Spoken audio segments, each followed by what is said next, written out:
What's the title of your most recent book, and what's it about? Technocracy Rising. Subtitle: The Trojan Horse of Global Transformation.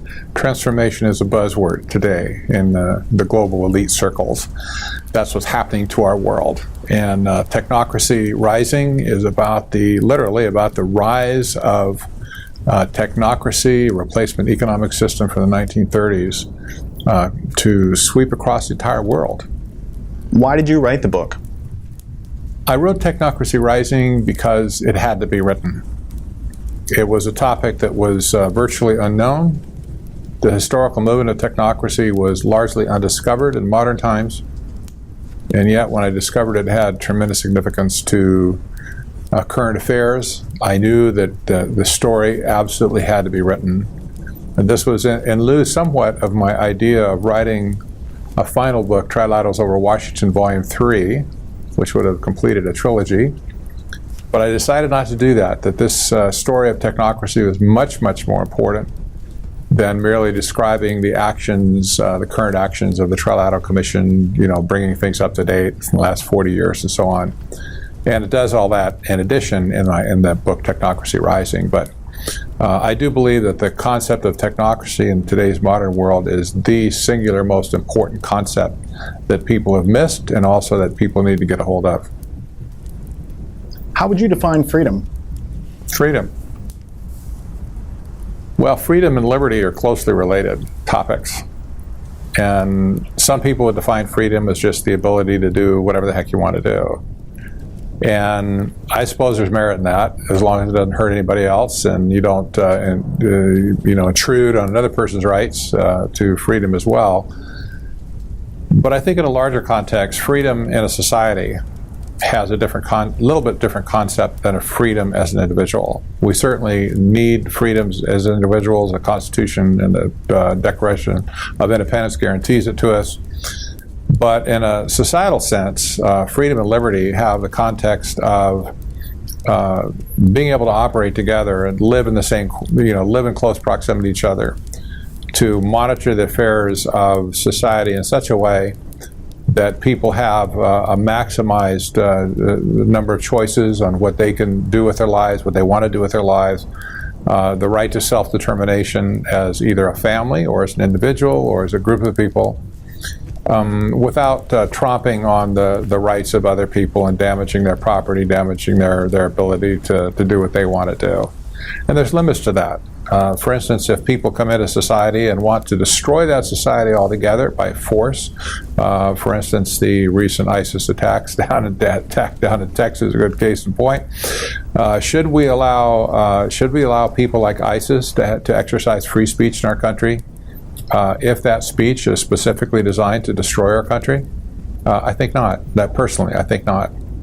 But liberty and freedom are things that are ingrained in the Constitution of our nation. They're ingrained, I believe, in our heritage. We've had lots of close calls over the decades where it looked like it was going to be curtains, yet it wasn't, and we're still here. What's the most important concept to realize in terms of technocracy for an average reader of your book? The most important and shocking part of technocracy is that it's not a political system.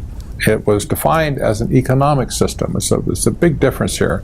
Now, obviously, economics and politics are closely related in some sense. But our political system in our country are public, based on a Congress, based on a Senate, the House of Representatives, executive branch being separate from Congress, the judiciary being separate from both. We have a political system in our country that appropriately supports the economic system that we know as free enterprise and kind of a larger sense as capitalism. Not to be confused, by the way, with crony capitalism or other aberrations of capitalism. But the economic system is different than the political system. And technocracy was defined originally in the 1930s as an economic system, not as a political system. These scientists and engineers that started this eschewed the political system in our country. They didn't like politicians. They felt they had no need, that they were blundering idiots trying to control and make policies for technology that they did not understand. In fact, they blamed the Great Depression on these same politicians because they felt that they had done things with technology and society that resulted in everything falling apart.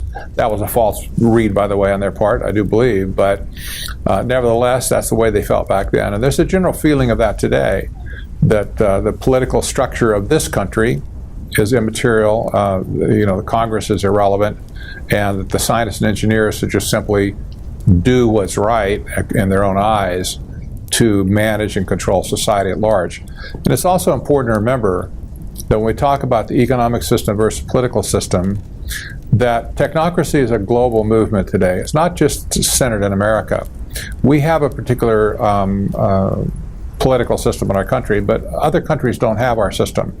For instance, China still has the vestiges of a communist dictatorship, a totalitarian dictatorship in its country, and yet China is now being classified by many writers as a pure technocracy. They're going in that direction of an economic system based on the original technocracy that we find in the 1930s, an economic system.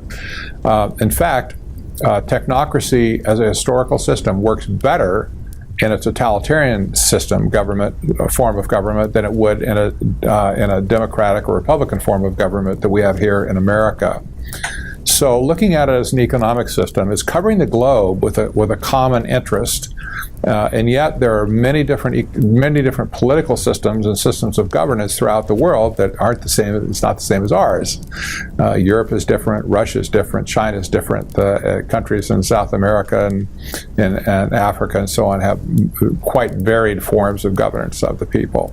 There's an economic coup that's taking place in the world today, an economic transformation, and the people that are bringing this to us want to control society, if you will, as a factory, kind of like a factory or a machine floor, where you have a factory making something, and the engineers have designed the factory, and they're going to manage every little part of the factory from their perspective as a scientific project. Crazy as this sounds, it's social engineering on steroids. It sounds like Fritz Lang's Metropolis. Well, somewhat. There's been lots of descriptions of utopia over the last, I'll say, 100 years, and they all fit to some extent. Technocracy, as originally described in the 1930s, truly was a utopian system of operation. We have an example in literature of the book Brave New World by Aldous Huxley. Huxley's book, scary as it was, science fiction knowledge that that described a scientific dictatorship where every little facet of life was managed down to the last little detail. And what people don't appreciate is that book was written in 1932. The only thing on the world stage at that point that even remotely fit that book was technocracy, and he was looking into the face of technocracy when he wrote the book. He got his inspiration from it. That doesn't mean that it's going to turn out exactly that way, but you hear today in the media, and you hear people talking about it just in passing. Oh, it's a brave new world we live in these days. Well, they don't realize how true that is. The brave new world that they're talking about was looking straight into the face of technocracy in the 1930s, and those ideas have stuck, and they're striking a chord with people today. They're not sure why, but those that have read the book say, "Oh man, it sure looks like Brave New World to me." Well, Huxley, if you go forward with his brother Julian, you've got UNESCO and the Humanist Manifesto. He was co-author of that, I thought, in 1933. The United Nations. So that's eugenics, that's British eugenics going forward. And if you went backwards in his history, you've got T.H. Huxley, who was Darwin's bulldog. So around technocracy, you've got this whole idea of eugenics, you've got Fabian socialists. There's a lot of common threads running through there. And I can't help but notice the parallels between 1932, Brave New World, and a 1919 novel from a guy named Yevgeny Zamyatin in Russia. So there was other parts of the world that were kind of also describing how there's a certain group of scientists who are seeking to control population, and different artists were writing that. Now, I think Brave New World was definitely written from a position of, this is a foreshadowing of what they wanted to do. And Aldous Huxley was the teacher of not H.G. Wells, he was a tutor of Aldous Huxley. Huxley's student was Orwell. So there's also an ominous chain of continuity between Darwin, the Huxleys, H.G. Wells, George Orwell, and all these caricatures, if you will, of tyranny that got brought about into his formalized course. How would you define technocracy? Well, as a replacement economic system, the differentiator was that they wanted to do away with price-based economics altogether, and that means capitalism. They wanted to destroy capitalism. Well, actually, they didn't want to destroy it. They just believed it was already dead. The Great Depression was a very dark time. Unemployment was through the roof, food lines, extending around blocks. Finding a job was just next to impossible. A lot of hunger, a lot of just hard times. And so a lot of people really believed capitalism was dead. And the thing that differentiated technocracy from anything else was that the scientists and engineers believed that the perfect economy would be based on energy rather than on money and supply and demand. This is a very difficult concept for people in America, or probably anywhere, to get their head around, because when you talk about doing it with money and pricing everything in energy, it just doesn't make sense. It goes snap. But here's just an example of how it might work. They would forecast. They intended to forecast the amount of energy that was going to be produced in any given period, like say a month. They would forecast the energy to be produced in that given month in the economic system that was being looked at. They would divide that energy by the number of people, and they would devise a system of energy currency, energy credits that would be passed out, kind of like food stamps, to everybody in society. And you'd have those energy credits to spend during the following month. At the end of the month, your energy credits would expire if you had not spent them, so it's, spend them or lose them. And you'd have to wait for a new allocation for the following month, again based on another forecast of the energy that's going to be produced in that period.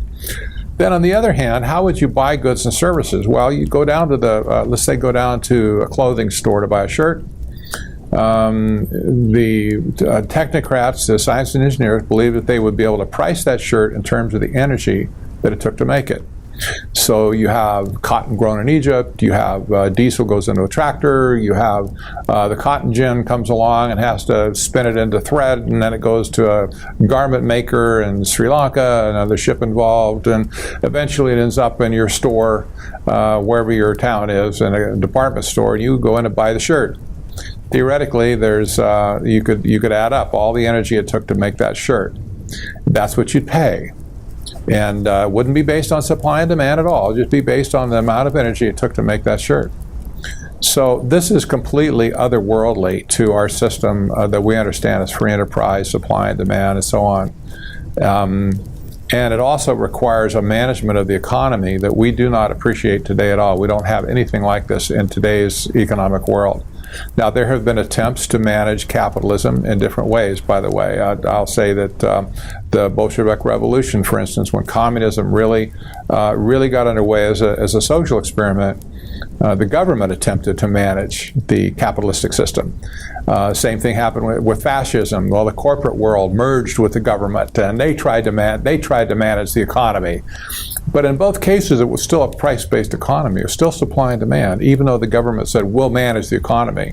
We'll tell you how much supply there's going to be. We'll tell you how much demand there can be.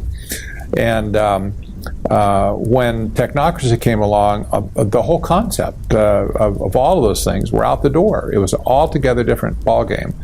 In fact, if you were to meet a card-carrying technocrat in the 1930s and call him a communist, you're liable to get into a fist fight with them because they hated communism. They thought that communism was a complete sellout. That was just another iteration of capitalism, and people trying to manage and manipulate capitalism to control the people. Technocracy, they thought, would do away with that altogether. What was the Technocracy study course at King's College, New York? The Technocracy study course became the technocrats' Bible, if you will, for how they intended to transform the world into a technocracy economic system. It was written primarily by a young geophysicist by the name of M. King Hubbard. The other co-founder of Technocracy Incorporated was a guy by the name of Howard Scott. And I might add, that even though Technocracy Incorporated was started in 1934, the movement towards that end had covered at least the 20 years prior. There was lots of discussion that went on, lots of little groups that met. Technocracy as an ideology really got its kickstart when they became associated with Columbia University in 1932 and early 1933. And several of the prominent engineers and scientists at Columbia were actually part of Technocracy at that point. Only until Howard Scott was exposed as being somewhat of a fraud did Columbia University drop kick them literally right out of the university. Said, get out and don't come back. And so there was a little time of turmoil there. Both Howard Scott and M. King Hubbard, they happened to be roommates at the time because Scott was broke. They got together the next year and they started this organization called Technocracy Incorporated. It was a membership organization. They incorporated in New York. Both their signatures were on the incorporation papers. And then they proceeded to spread the gospel, if you will, of technocracy far and wide. In order to do that, they knew that they had to document their economic system. They did so through the Technocracy Study course. It was a 8.5 by 11 type booklet meant to be a workbook for people to use in study groups around the country, and they did. But they went to great lengths to describe exactly how technocracy would work. And that book is still around even today. You can find it, scanned copies of it on the internet, and you can also buy it still being produced by, in fact, Technocracy Incorporated is still alive. It's still incorporated today. Their headquarters happens to be up in the very, very northern part of Washington State, close to the Canadian border. I visited there and got some information from them, actually. So the organization is still around. The book is still around, Technocracy Study Course, and as I said, there's also a scanned version out there on the internet that people can get and read if they're curious. In what ways, if there are any ways, does the Technocracy Study Course relate to today's mass surveillance culture? Absolutely. The specifications of technocracy included control over energy, much like we have smart grid today, with the smart meters that are going on the sides of homes and businesses all over America and indeed all over the world. You have the Total Awareness Society today with all of the breakdown in personal privacy and the roll-up of consumer data, if you will, into massive databases like are being collected by the NSA and others. And we see all of the genesis of these ideas back in the original technocracy documents. The problem is they did not have the technology at the time to do what they wanted to do, and I think they knew that. It was just an idea, the idea of utopia, that they felt that technology eventually would bail them out. It didn't happen maybe quite as fast as they thought, but here we are today, and we see these things being implemented today almost in lockstep with the original document. We also had evidence to support the fact that technocracy, when it was housed at Columbia University for a short period of time, shared the basement in Hamilton Hall. There was only one hall back then at Columbia. It was called Hamilton Hall. But it had a full footprint basement to the building. And they used that for temporary projects to loan to people, if you will, that wanted to do something to come in. And so they gave technocracy part of that basement space to operate for a time. The other side of that space was occupied by IBM, the early vestiges of IBM. Ostensibly, that's where they built one of their very first tabulators. And so there was an interaction between people like M. King Hubbard, who was a geophysicist, trained, educated geophysicist, and the computer science guys that were developing this tabulator. And so I expect there were some futuristic discussions between those people, like, well, where is computing going? What can we do with it? And when the rise of Nazi Germany, National Socialism began to take place in Europe, IBM was one of the very first vendors that went to that went to the German government and sold, or leased, actually, they never sold anything. They leased many of their tabulators to the German government for the sake of doing statistical analysis and things like that, scheduling trains and other nefarious things. And it wasn't by surprise either that Technocracy also jumped the Atlantic Ocean and showed up in Nazi Germany as well. Not necessarily hand in hand with IBM, but they had some of the shared blood and ideas, if you will, I think, by the time they actually just got out of Columbia University and went beyond it. There's very little evidence at this point, unfortunately, of those early days of IBM at Columbia University, even though we know they were there. The archives of the historical archives have been removed from the Columbia library system, so nobody knows where they are at this point. Well, what I'm hearing is that there's an organization that has jumped national boundaries, that was interested in at least analyzing the human resources, natural resources on the planet, and they had aims that they couldn't really do through technology yet. And now, that when you were talking about that, it reminds me of a book that Brzezinski wrote, USA and USSR, and it was comparing the two cultures. And in there, he was talking about his experience studying East Germany. And he said they were able to collect massive amounts of information on people, which is cybernetics, but they weren't able to put it into use because they lacked the technical power then. He was predicting then, in I think this book was 72 maybe, that this is what they needed to do to go forward. So a lot of the tenets that I see in Brzezinski's work are also found in the Technocracy study course, and Brzezinski went to Columbia. And there's also this undertone of not only sharing that information, the technocracy vibe with the Germans, the Nazis, but there's also the eugenics record office that was inspiring some of the talks that Hitler gave. So there's also this, people who seek to control other people, there's a lot of various means that are used to do that. But it seems like technocracy was a way to join all those ways and for people to use reason in unreasonable ways. Yes, there was. The whole field of eugenics really got its start in earnest in California. Kind of figures, I guess. California seems to lead the way on everything. and Hitler actually modeled a lot of his eugenics program after California's eugenics program. I found no evidence, however, that the people involved in technocracy were directly involved in the eugenics movement, except just by simple overlap. It wasn't nearly as big, for instance, at Columbia University as it was in California at that time. However, time-wise, the eugenics movement overlapped technocracy perfectly. And so it's certain that some of the technocrats, at least, probably were also very heavily into the eugenics movement as well. But not as an organizational issue, they understand. They never wrote about it. For instance, Technocracy study course doesn't really address eugenics head on.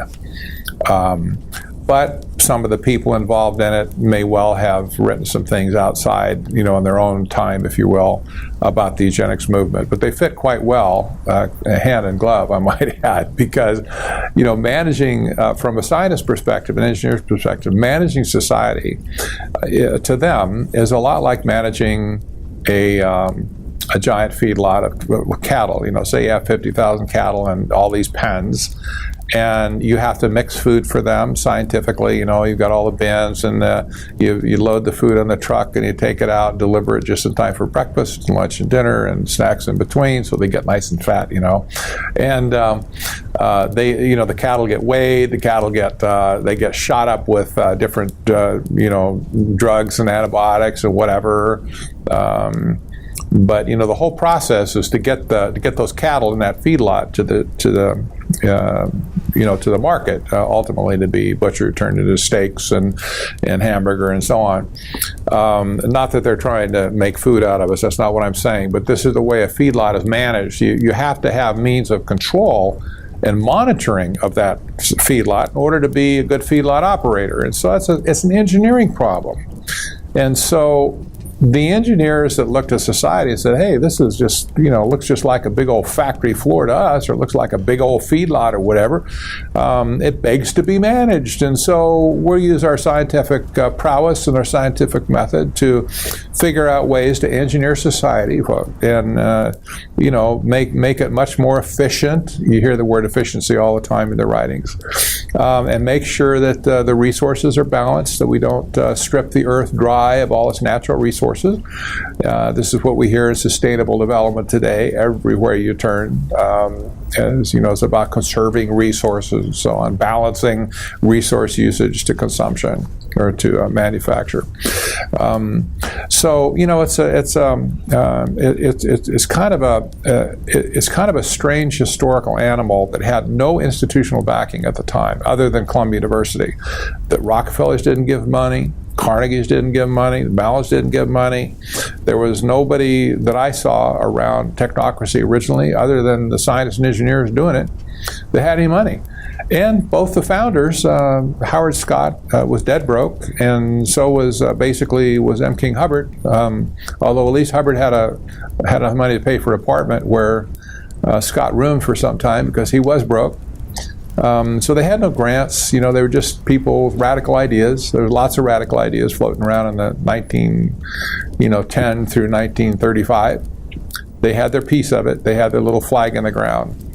And it wasn't until Brzezinski came along in 1970, writing his book Between Two Ages, subtitled America's Role in the Technotronic Era. It wasn't until that book came out that technocracy, if you will, was reborn, reinvigorated. I don't know how you'd call it. But the themes and the patterns in Brzezinski's book very closely mirrored early technocracy. And I don't think it was a mistake that he was at Columbia University at that time. Not that he was indoctrinated by old scientists or something directly, but radical ideas tend to be discussed for a long period of time. And I'm sure that there were, in his stay there, I am sure that there were some interesting discussions in the cafeteria over the history of Columbia, the crazy stuff that had come and gone, and so people are going to be talking potentially about technocracy and the ideas of it. Brzezinski was a political scientist. I'm sure that interested him, and the history of it was right under his nose too. So why not take a look at it? So I think a lot of those ideas were picked up by Brzezinski, and now discovering technocracy 40 years later and looking backwards to see how they've implemented it, this is exactly what's been in their mind to do from day one when they originally called it, when the Trilateral Commission called it their new international economic order. We didn't understand what that meant at first. But that was it. This is it. Technocracy. All these years later, is there any other legacy left behind by M. King Hubbard in the form of the greed agenda? What was his specific theory? Yeah, Hubbard was an interesting guy. That's not to be confused in any way with L. Ron Hubbard, by the way. It's spelled differently. There's no relation. The names are completely different. Hubbard, and Hubbard. Right. So M. King Hubbard was a geophysicist, and he left the Technocracy Inc. movement, but never renounced technocracy. He left it, I think, because as he went to work in the corporate world, for the big oil companies and stuff, that it really didn't help his career to be part of Technocracy Inc. Incorporated. So he left the movement, but he never left the philosophy. It was Hubbard who, in 1954, created the theory or proposed the theory of what we know today as peak oil theory. It was more often called Hubbard's peak in those days. And he talked about it, wrote about it quite prolifically, and basically stated that the reserves in the world were going to max out, oil reserves are going to max out, that there's a finite limit to them, and that the consumption of energy was going to increase, and at some point those curves would cross, and then all heck would break loose because energy production would decline, energy usage would increase, and this was really kind of the first strong suggestion of what happens if there's an imbalance between consumption and production. That is of what the Earth has to provide in any case.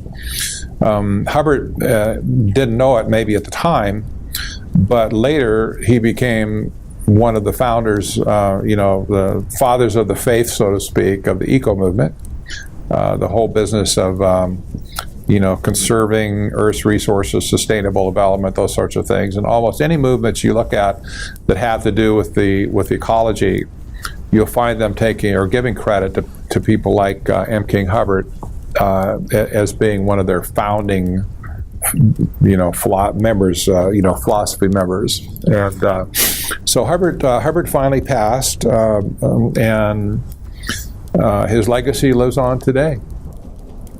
Before Hubbard, there was a British character named Jan Smuts who wrote a book called Holism and Evolution. How would that play into today's green agenda? Well, the concept of holism, as proposed by Smuts, was it wasn't officially incorporated as a doctrine, if you will, into early technocracy writings, but the concept had influence over, I think, almost universally over all the people that were part of technocracy. It's just that they didn't write about it and include it in the doctrine per se.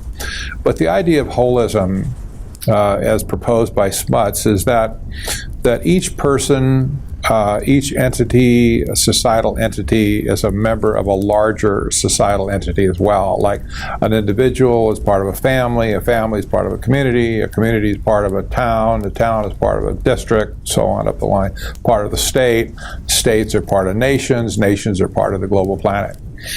And Smuts proposed that no matter where you were in this holonic structure, that your real responsibility was to the greater holon, the greater entity that you were part of, all the way to the planetary level. That you were part of that great holon in the Earth. I'd say the great holon in the sky, but the great holon in the Earth, I guess. And so a person didn't find his identity and his value as a person, but only as the value would come only in his relation to the other holons above him. This is antithetic to the way we think in America, where our Declaration of Independence very clearly says that we as people have intrinsic value just because we're human, just because we're born human with unalienable rights. And that we don't have a responsibility to, quote unquote, serve the greater good. Rather, we are guaranteed things like the pursuit of life, life, liberty, and happiness, the pursuit of happiness. And so the idea of Smuts' holarchy really struck a chord with all of these progressive groups, and I think in particular probably with technocracy, because as they set up their system, it very much mimicked this holarchy system, where you had all the different components being, serving the greater components above them, until you get to in fact, even the organizational chart, that is the technocracy organizational chart of the North American continent, resembled the holon idea, where everybody down on the lower on the ladder would serve the people above. It's a dangerous concept, a dangerous philosophy. We see it all around us today in various forms. Movies have been made supporting this idea. Where'd they get the idea? I don't know if they read Smuts, but it's just everywhere. It's all around us. Well, and some of the other ideas that had taken root in Germany, aside from technocracy, were creating one of the worst periods in 20th century history. And so it's not just, their use of technology to try to govern and control people. There's also some corrupt reasoning. There's some racist philosophy. It's like a melting pot. It's like it was somebody's experiment that they couldn't conduct in their own country. And so you had American and British, and I'm sure other countries that were contributing to the corporate infrastructure underneath of Nazi Germany, like IBM. Mm-hmm. And so is there anything else you have to offer on the Nazis' use of technocracy? Because then my next question is going to go toward technocracy and Operation Paperclip. Right. Yeah, technocracy in Germany was interesting. The Germans they're very different than Americans. It's this understatement. But Germans have always had an idea of If it's not invented here, it doesn't exist. And when technocracy became a viable movement in Germany, there was a number of people, engineers and scientists, that adhered to technocracy. They repented. They weren't organizationally connected to the American counterpart, but they reprinted all the articles from the journals over here. They translated and reprinted them in German. So there was obviously, they were in sync with each other, even if they weren't organizationally connected. But the organization of technocracy ran afoul with Hitler when he finally realized that he just really didn't want any other organizations around that might upstage him. So he basically just outlawed the technocracy organization. I'm sure he just viewed it as competition. Competition's a sin. But that did not stop the technocrats from operating within Nazi Germany over the entire course of the war. This was never recognized until recently. A German historian at a German university and wrote a book. The name of the book slips me right now, but he wrote a book and suggested that these technocrats had a profound impact on Hitler's Germany. All during the bad period of time when things really got dicey, during the Holocaust, for instance, and the technocrats were not supposed to be communicating with each other. They were embedded in all the various columns of power that Hitler had established. And nobody was really supposed to communicate between those columns of power because Hitler, being paranoid that he was, wanted to keep everybody in the dark as to what the other side was doing so he could control everybody. And he wouldn't get any rebellion that way, like people want to knock him off and take over the whole structure. But what this German historian found out is these technocrats continued to work within the German government, and that they actually communicated secretly amongst themselves all during this period of time. And at the end of the war, it was also interesting. And these were the people, by the way, that made the technology for Hitler to do what he did. These were the people included, IBM and the machines they leased to, the tabulators they leased to Germany. This whole technocratic movement made possible, literally, what Hitler did. If it were not for them, he would not have succeeded. They communicated with each other during the war between columns of power. This is now a matter of history. It's been documented in Germany. And at the end of the war, you mentioned Operation Paperclip. At the end of the war, lots of interesting things happened. Most of the military people and some of the politicians went off to Nuremberg, got tried. Some of them died. Some of them got long prison terms. Many German people who were accused or would have been accused, they fled to other countries, like many in South America, Argentina, for instance. And Operation Paperclip was a top secret project back in those days. Only recently was declassified and written about extensively. There was a book actually earlier, I think it was last year, called Operation Paperclip.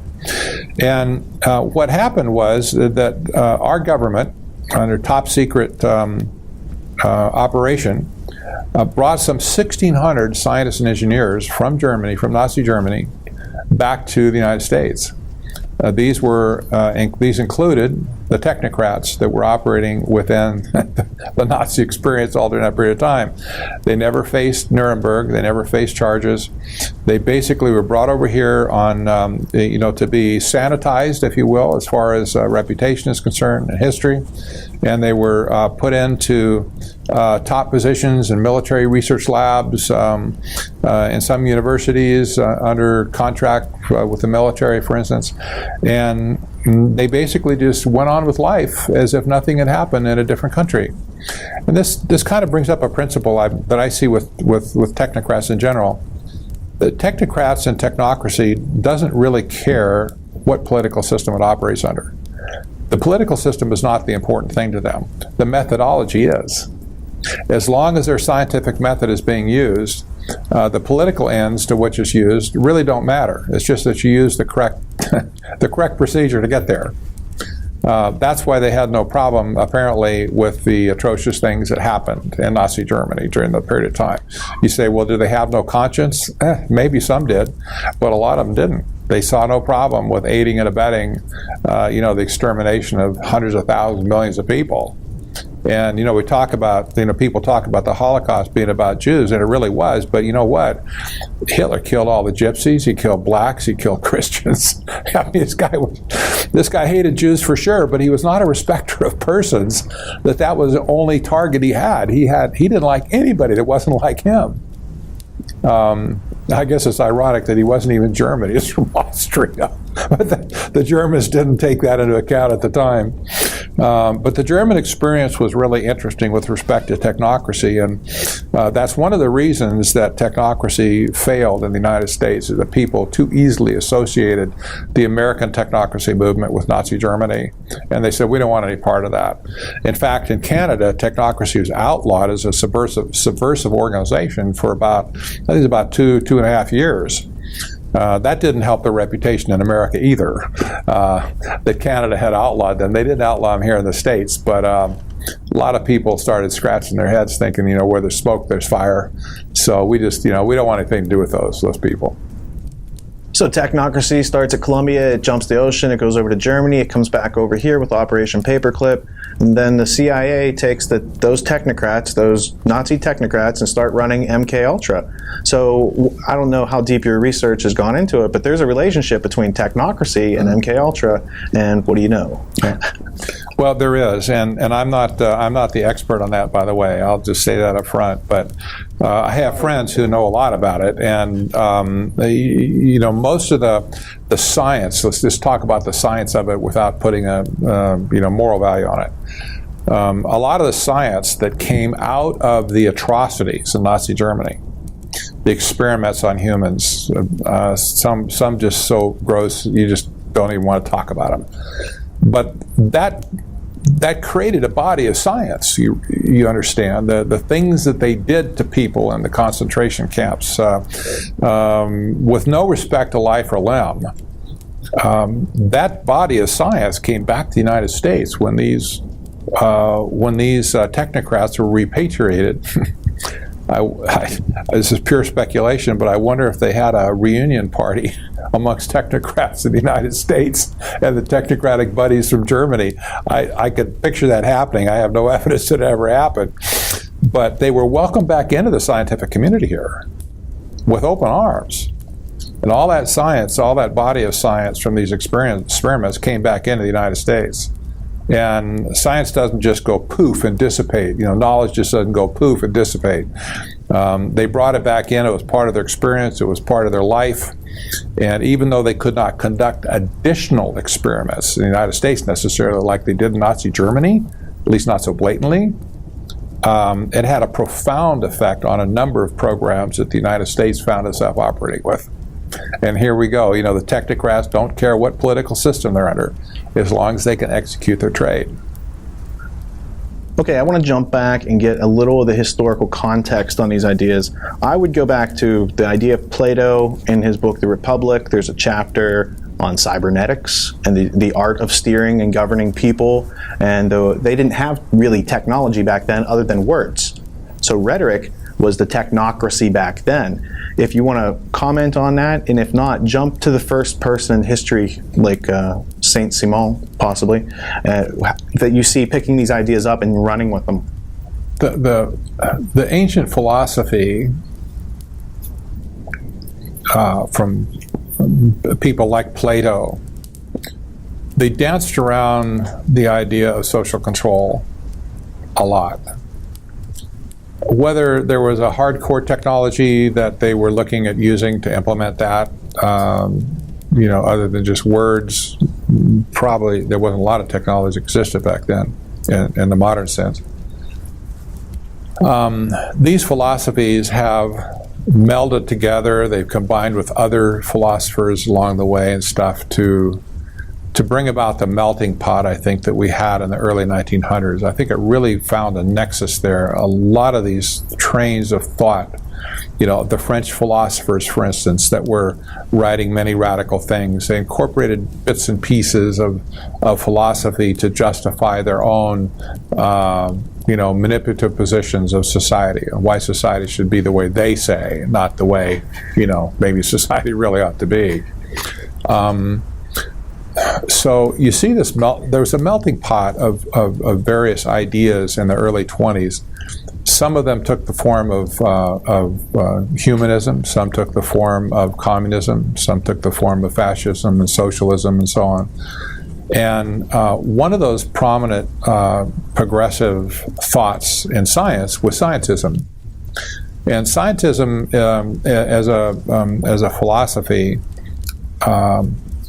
you can see some of like Plato's thinking in it, even though he didn't think it exactly this way. But the father of technocracy is widely reputed to be a French philosopher. No surprise, it's a French philosopher probably. He lived between 1760 and 1825. Didn't live a super long life, I guess. But he is considered to be the father of technocracy, modern technocracy. And his philosophy was this, relating to scientism. He says, and I quote, "A scientist, my dear friends, is a man who foresees. It is because science provides the means to predict that it is useful, and scientists are superior to all other men." Close quote. That's a dangerous philosophy, in my opinion. And there's multiple problems with this. Is a scientist actually able to foresee? Does he have a crystal ball? Does he really know the future? Well, if you're somebody like Al Gore, who says we're all going to die because of climate change, he's foretelling the future. He's bought into this lie that somehow he can foresee the future, and he's telling us, you better do it my way or you're all going to die. The second thing is that is wrong with a statement like this. Are scientists really superior to all other men? I would say no. They put their pants on just like the rest of us, the same way. They're men. They're subject to all the frailties of man and the mistakes of man. And they should never be elevated as some special class of superior men. This was very similar, by the way, not in terms of scientists, but it's very similar to what Hitler had in mind for the Aryan race. He said the Aryan race, that is the Germanic people, the blonde, blue-eyed, strong, muscular supermen, that they were superior to all other men. You see, that's what started that whole thing, that somehow they were superior. And scientists are not superior to all other men. So scientism as a philosophy, an elite of scientists and engineers is a very dangerous philosophy because they take it upon themselves to engineer all of society with no mandate from the people they're engineering, no input from the people they're engineering either. They're just doing it because they feel that they're enlightened. Did Saint-Simon have any influence on communism and Marx and Engels, for instance? I'm sure that he did. But on the other hand, only in the sense of a melting pot. I don't see a lot of direct input from Saint-Simon into the writings of Karl Marx, for instance. But did it influence them to some extent? I expect it did. These were the things that were just being talked about in those days. They didn't have, if people didn't have televisions to entertain them, they didn't have, sports games to go to every day of the week. And what intellectuals would do is they would read books, actually, and they would talk about those books, and they'd debate philosophies and ideas and stuff like that, and they'd come up with their own ideas out of hammering the other ones together. And I expect that Saint-Simon was an influential French philosopher even in those days, and he was regarded. His number one disciple, by the way, was Auguste Comte, and he's known as the father of sociology. for instance, even today in college. You go to any sociology department and read about the history of sociology, the first name you're going to come across is Auguste Comte. So, they were influential, for sure. But, did everybody take them in lockstep? No. But the technocrats really revered St. Simon. They do to this day. Who came up with these ideas of positivism? Well, positivism, actually, who came up with it? It was an idea that evolved from St. Simon and Auguste Comte.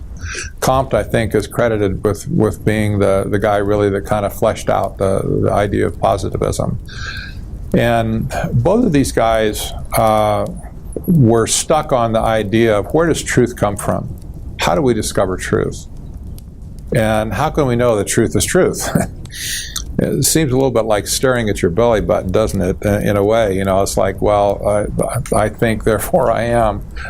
But they wanted to debate the issue of where truth comes from, and positivism, as it led ultimately into scientism as well, believed that truth could only be determined according to some other hard science type of either through rationalism or through science. Scientism really was kind of an extension of positivism in the sense that it excluded all other truth altogether other than science. Scientism says that only science can discover truth about man and reality, and that there is no other truth. Well, this immediately rejects the entire Judeo-Christian ethic. It completely rejects the Bible as truth. Supernatural truth has no place anywhere in either of these philosophies. And so if man cannot discover through his own rational efforts what truth is, there's no truth outside of that. If you were to suggest to your wife, well, honey, science says that there really is no basis for love.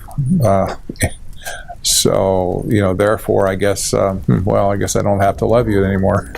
It's not going to fly. Scientism can't explain things like love and other human emotions, compassion, and caring and jealousy and stuff like that. It cannot explain it, cannot begin to explain it.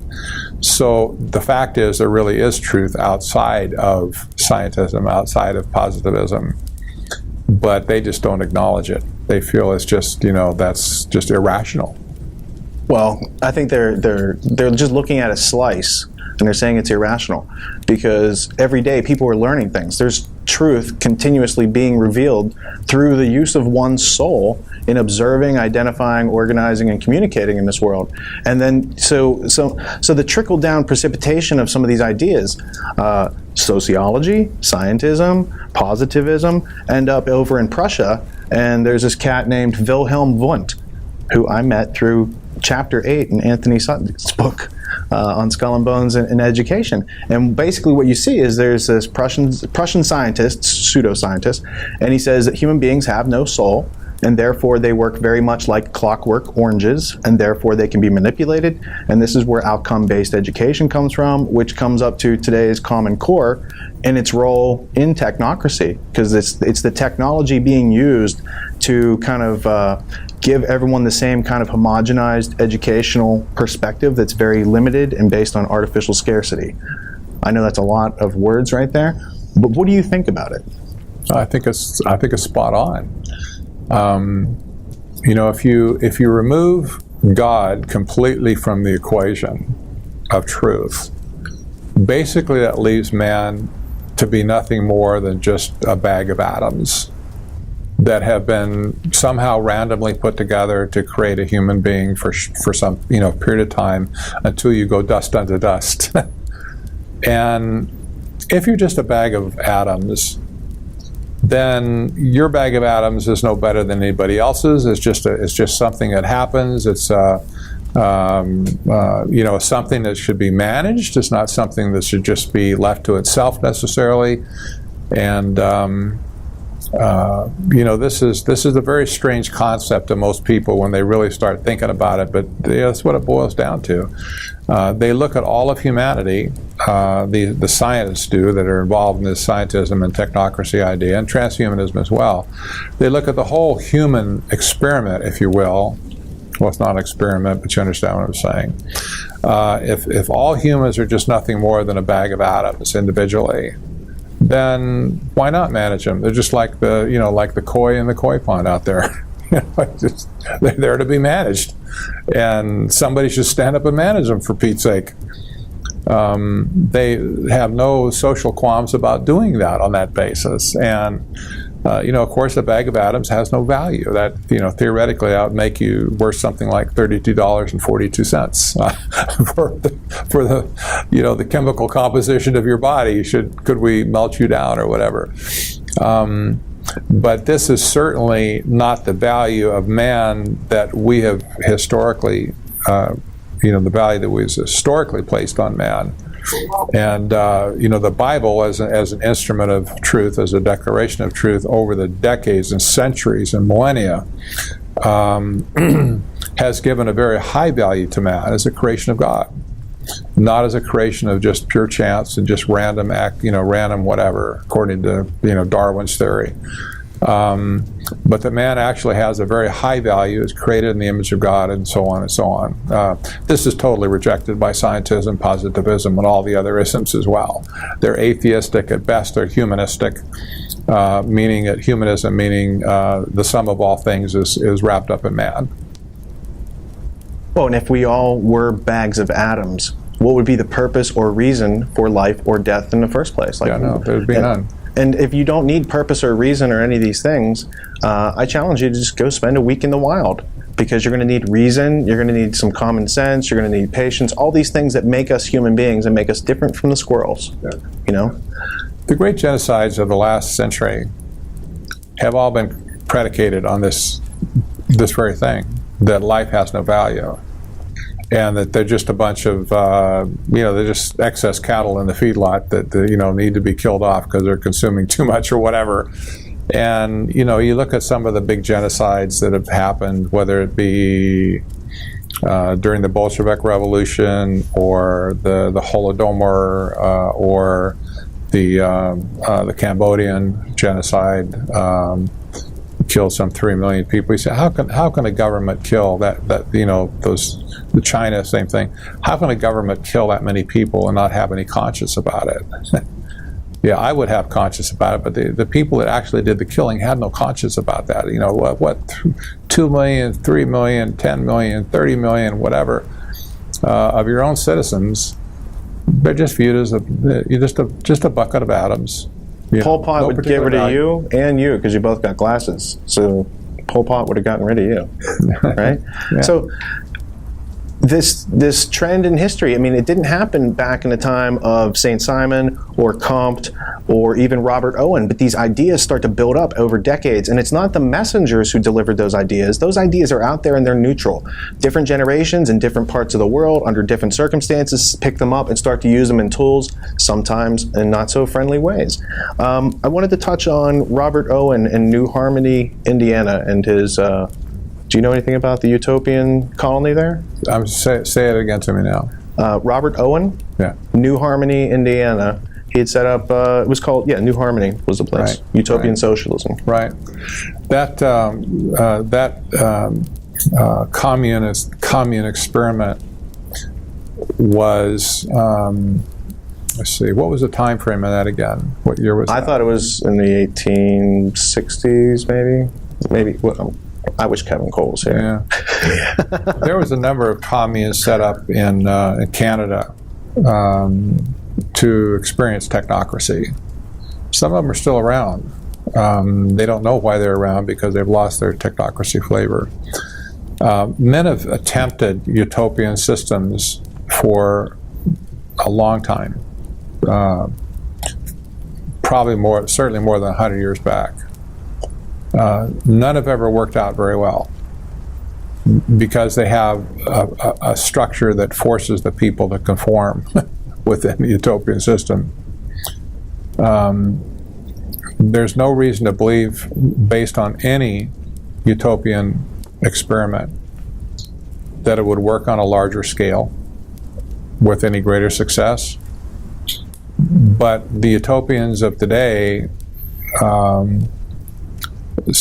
somehow still beating their heads, against that same wall. But oh no, all we need to do to succeed is we just need to have a bigger system and more control. And somehow that's going to make the difference, and it's going to make it possible to have a good utopian system. But they've all failed. Every one of them has gone, back to whatever, I don't know. They just flopped. And the ones that are up in the technocracy experiments that were up in Canada, as far as we could determine, none of them remembered their technocratic roots. They're just existing. They don't know why they're there. But yeah. Thorstein Veblen. I had become aware of him because of his writings on conspicuous consumption, and then later on I realized that he was a writer for the Journal on Race Relations. Race Development, the Journal of Race Development. That became Council on Foreign Relations Foreign Affairs magazine. So Foreign Affairs Today came from that. Some people thought it was a eugenics journal, but really it's about international relations. But if you get to international relations, that's kind of about eugenics as well. It's the control of other people outside of yourself. And that's kind of, I would say that's a sin, to control someone other than yourself, to have a slave like that. Thorstein Veblen, what does he mean to history, and how is his work applicable through today? Well, Veblen was one of the instrumental technocrats that founded the technocracy movement in the 20s. Were it not for Veblen, I'm not sure how the whole thing would have turned out at all. But he was really the glue that was binding the people together in the 20s. And although I believe he died prematurely before the actual birth of technocracy in 1932, 3, and 4, he was really kind of the main guy that proposed bringing all these scientists and engineers together to talk about what he called a society or a Soviet of engineers. And it was not communism. It was not socialism. What does Soviet mean? We called it Soviet. Soviet just means a method of control. In other words, using the engineering and science to control the society that is pointed towards. And so he brought together people like Howard Scott and like M. King Hubbard. That's where they, in fact, Howard Scott was the main disciple of Veblen. He was like the guy that was always there, to learn from him. And he took almost every idea that Veblen put out, and even went further in some ideas as he got started with his own independent Technocracy Incorporated movement. But if it were not for Veblen, I doubt Howard Scott would have ever got to where he got. Oh, that's fascinating. Same thing with M. King Hubbard. Wow. So he was instrumental. Okay, so I think you're going to like this then. While Veblen's working for the Journal of Race Development, the Journal of Race Development was created in 1910 by G. Stanley Hall, who was a student of Wilhelm Wundt and also a member of Skull and Bones. I learned this all from a little tiny... See, Sutton published his Skull and Bones book in pamphlets. So when I first found this information, I'm looking for the pamphlet. I paid $80 for 20 pages. And then I found out it's in his other book. It's like chapter 8 in the bigger Skull and Bones Secret Establishment book.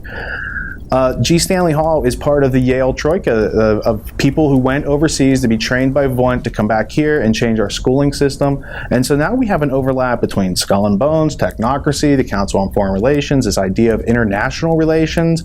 I think you're really onto something here. What can you say about G. Stanley Hall or the influence of Skull and Bones? At the time, Skull and Bones was an influential organization in the sense that it brought together elite people to do, secretive / radical things in society. And back from about 1900 up to 1935, maybe even 1940, I view that as a period of radicalism, a radical thought. Not radical in the sense just left wing, but radical in the sense that shake 'em up philosophies. Everybody wanted to have some new thing. They wanted to throw off the shackles of the old system, which is primarily based on religion and divine inspiration and so on. And they wanted to do something radically new. And I think a lot of that could be laid at the feet of Charles Darwin, for instance, who really stirred the pot with his Origin of Species and book, and got people to thinking. And then communism came along. Karl Marx proposed just some radical ideas that people were talking about, and the whole eugenics thing was floating around in those early days as well.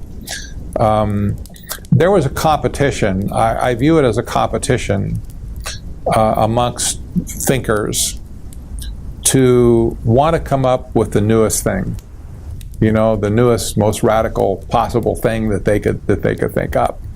And I think a lot of them talked in that way, like, wow, so and so, Karl Marx got, he got all this stuff about, the basis for communism, but let's do something different. Let's think up some other cockeyed philosophy and see if we can make it stick when we throw it at the wall. So, you had technocrats thinking that way in the early days, let's do something new. Let's not just take everything that's out there, but, let's invent some new thing. And, the eugenics movement was not a broad-based movement for sure, but it sure was testy, I'll say that, as far as being radical, having, really far-out ideas and stuff. It was really off the wall, even back for those days. And so do you see the overlap between people involved with technocracy, like I said earlier, and eugenics? It doesn't mean that eugenics was organically hooked to technocracy when Howard Scott and Hubbard actually formed the organization in 1934. But the influence is obviously there. There was a 19th century author named Edward Bellamy who wrote a book called Looking Backward. How did that affect the big box store culture we see today? It was a huge book back in those days and continued well into the last century. And the book essentially was kind of a story of Rip Van Winkle type story, where a guy went to sleep or was in a coma or whatever for 100 years, and he woke up and he goes outside and goes, "Whoa, what's going on here?" And all of the, like a time traveler, and he awakes in this new utopian world, and he's looking backwards to see how things have changed since he was alive on planet Earth. And it was very much a picture of technocracy and utopian system that had evolved on Earth. And it wasn't exactly a science fiction book, but it had a wide appeal just because the way it was written. People just went nuts over it. And the book had a large influence on a number of people during the early 1900s because of that. It was visionary. It was looking, it was really looking forward. That is, it was kind of progressive in its nature. And I'm sure that a lot of different groups that were talking different things, including the technocrats, had a stake in that book somewhere, in that whole idea that, hey, we're planning the future here. We're going to direct the future. We're going to be the future. And whoever gets to the future first is going to be the ones that wins the future, I guess. So, the communists, they wanted to get their future, and the technocrats wanted their future, and the fascists wanted their future, and everybody was vying for what was going to be the final, the state of the world. And this book I think had a profound effect on a number of people for different reasons. Not all the same, but I think a lot of people looked at it and said, "Wow, this is we need to think about the future." And then look at it kind of from a backwards point of view, how we're going to get there. Well, and I think maybe one of the readers of that book was a young Herbert George Wells, as he was studying under T.H. Huxley, and he's like, wait a minute, this time travel thing is interesting, because he wrote The Time Machine, and then he wrote War in the Air, which was 1907, which predicts World War I, and then he wrote a whole bunch of other stuff, New World Order, the New Machiavellis. How does he fit in, or did his artistic stylings influence technocracy, do you think, or how do you think that? I don't think so. I don't think so necessarily. Engineers and scientists, especially the ones that exist at Columbia University, and by the way, I'm thinking probably half of those people that I remember by name were German. They have German extraction, and they very much had an idea of not invented here syndrome. They wanted to do. They wanted to be their particular invention, and that engineers are just kind of that way in general. I really don't mean to stereotype all engineers, but for the ones that have this mindset that they're superior to all other men, if an idea didn't come from them, it basically is no good. So that's why we see somebody like Al Gore hanging on to global warming, when maybe even the evidence is it might be going the other way. In fact, they used the same technique back in the 70s when they called for global cooling. We were all going to die because the world was going into an ice age. And that didn't work out too well. So we didn't go into an ice age. So they turned it around and said, well, it's global warming. We got that wrong. It's not global warming. We're all going to die because the seas are going to rise. And it's kind of a crazy. It's a sales pitch. Al Gore's pitching you on a story so he can buy beachfront property at low price. Yeah, I've seen it happen before. Yeah. Fabian socialism and technocracy. Is there any connection? Is there any cross-influence? Are there cross-memberships? The difference between Fabian socialism and technocracy, again, harkens back to how the economic system works. Technocracy was not proposed as a political management or a political system or a political form of government. Whereas Fabian socialism basically merged the corporate world with the governmental system, whatever that might be. Whether it was Nazi Germany or whether it was Mussolini. Even the president of Columbia University had ideas on Fabian socialism and probably would have liked to have seen it in the United States. But it's still based on a price. It presumes a price-based economic system. Nevertheless, supply and demand, using a currency to exchange goods and services. You still had various limits of private and personal property involved in all those systems. Technocracy proposed to do away with the price-based system altogether. So on one hand, even though you can see some kind of structural similarities between the totalitarian system of technocracy versus the totalitarian system of fascism, they're different. And where they're different is how they, at the very bottom of the economic system, one has supply and demand capitalistic economics, and the other has no supply and demand, an energy-based or resource-based economic system, and they're otherworldly to each other. You can't describe them in the same in the same sentence because they don't fit in the same sentence. They're otherworldly concepts. I'll say, by the way, people are wondering today why the world economically is upside down. There's things happening in the world today that fit no economic model that I ever studied, 45, 50 years ago in college. They just don't work anymore. Economists are scratching their head trying to write new laws and new things to explain what's going on in the world. It doesn't fit. Nobody, to my knowledge, in the economic world has considered that there are two economic systems fighting for control over the whole world right now. One is capitalism and one is technocracy. One's going to die and one's going to live. The question is, which one? Will capitalism survive, or will it be truly supplanted with technocracy? Because the two economic systems are they're not even oil and water. They're worse than that.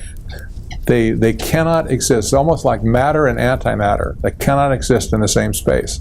One will die and one will live. Are you familiar with the Council on Foreign Relations War and Peace Studies project from 1939?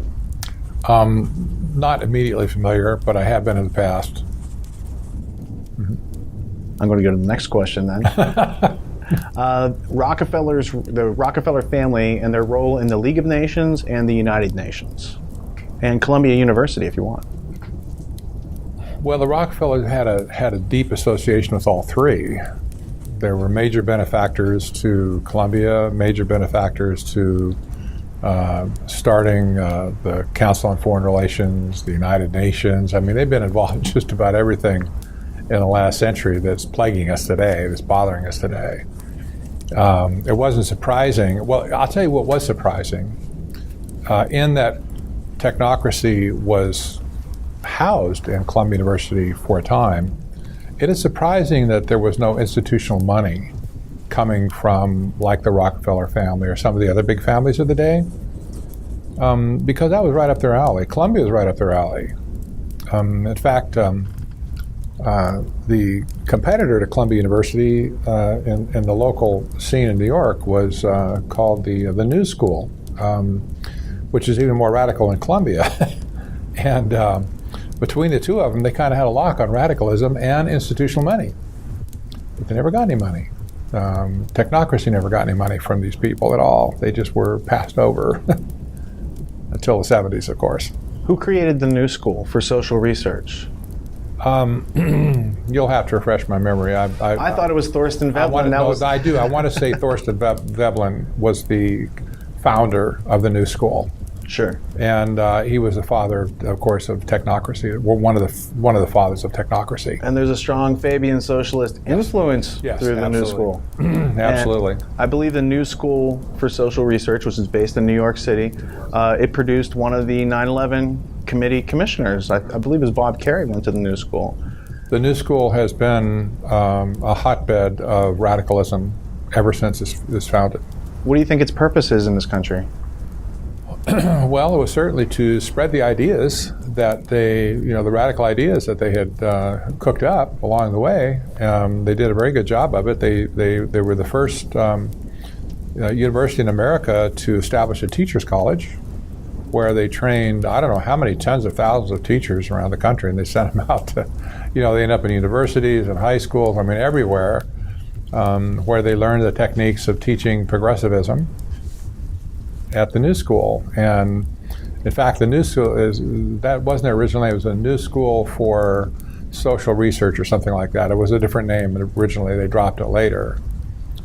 But they had a profound influence on the educational community in America, and I think probably we see a lot of it still today. That influence just kind of overwhelmed the world of academia with radical ideas and stuff and radical teachers. Sure. And John D. Rockefeller gave $1 million to the Columbia Teachers College, and there was a lot of money flowing into those ideas of control. There was a Columbia School of Journalism. Rockefeller Center was originally leased from Columbia University before they purchased it. What do you know about the Rockefellers' role in the creation of the United Nations? Well, they gave the land upon which the UN sits. They donated tons of money and resources over the years to it. The United Nations, a few years ago anyway, gave a huge accolade to the Rockefellers for the instrumental work they did to make the UN a reality. So their fingerprints all over it. That's about all you can say. They've had a profound influence on it, and I fully expect that the payback for the Rockefeller influence at the United Nations was achieved when the Trilateral Commission turned to the United Nations to use them as a contagion factor for Agenda 21, for sustainable development, for, et cetera, et cetera. And they have been the contagion that spread this to every corner of the planet today. So, was it a good move on their part to start this in the first place? I think they probably knew it was going to be a good thing in the end. They just kept throwing money at it, kept getting bigger and bigger and bigger. Well, I think part of the gambit was the creation of the League of Nations as a structure that was idealistic but was set up to fail, just so they could create the United Nations in a bigger, better, more proliferated form.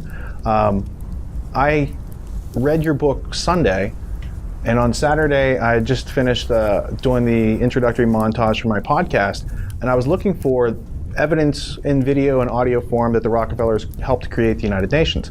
I found this tremendous piece with Boutros Boutros-Ghali giving this, and it's just like the official United Nations thank you to the Rockefeller family. And then the next day when I was reading through your book, you found a parallel path that proves the exact same thing from different evidence, and I was like, this is awesome. I finally, because people, they're like, the United Nations is philanthropic, they're there to help people, and it's really a United Nations. I'm like, no. The people that were running the world were seeking a better graphical user interface, a better front end, because what they're doing is really ugly. They have to use public relations and words and images and propaganda to make it look pretty. And then we have to do this to tell people what's going on. Yeah, that's right. What is meant by the United Nations use of the term interdependence? This was a word or a phrase that was, as far as I know, was originally coined, or at least let's say popularized, by the Trilateral Commission in 1973. They used the word interdependence all over their literature. That was the flip side to their new international economic order pitch. Because of that, in order to implement that, we had to honor the interdependence that was developing amongst nations. I don't think there was any public demand for that back in those days. So under capitalism, that idea would not have flown, but in the controlled market, it flies. They kept repeating interdependence over and over again until people believed it as being true. And so academics started writing about it. People like Richard Gardner, early member of the Trilateral Commission, started writing about it, and others. And all of a sudden, the mantra was interdependence, interdependence. Oh my gosh, we need to rush, hurry up and, control this whole process of going on interdependence. And there never really was any public demand for interdependence whatsoever. They just created it out of thin air. The United Nations picked it up, of course, and ran with it. And that has been one of the main instruments of interdependence, creating the system of interdependence, is through the United Nations. Even if most Americans would have thought, let's get the U.S. or get the United Nations out of the U.S. I remember those bumper stickers that were appeared a lot in the 70s and 80s. Most Americans didn't feel like the UN influenced America very much.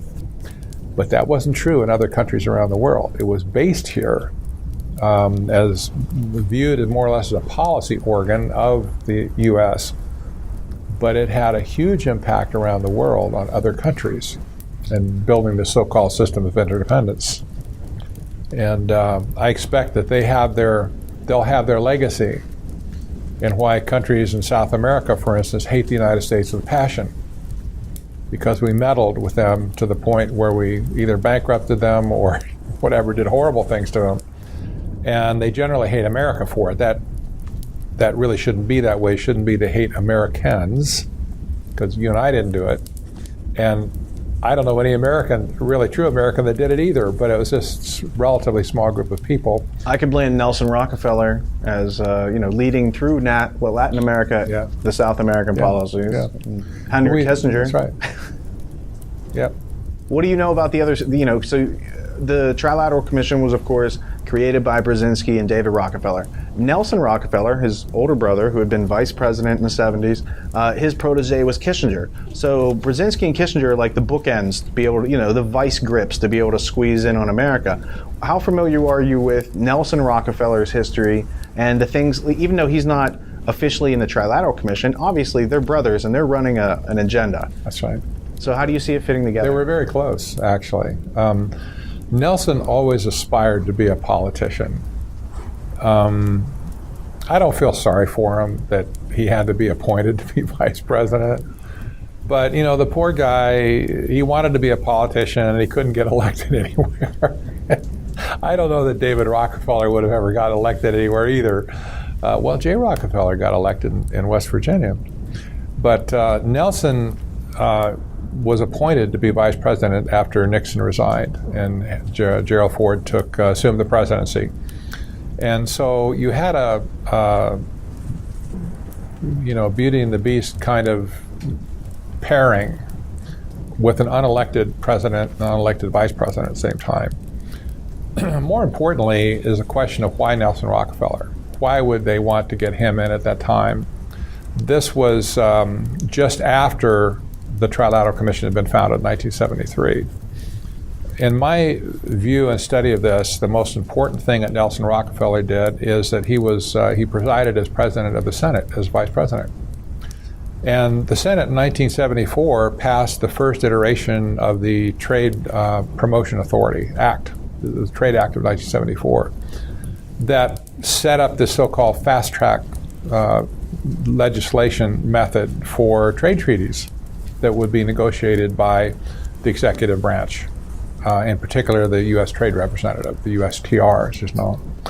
And that legislation got railroaded through by Nelson Rockefeller, and it was passed in the Senate, the first iteration of it, and it was given a life of its own. The Senate even still realized how dangerous fast track was, and they gave it a sunset clause so that it would automatically expire after a period of years. It has since been reauthorized multiple times.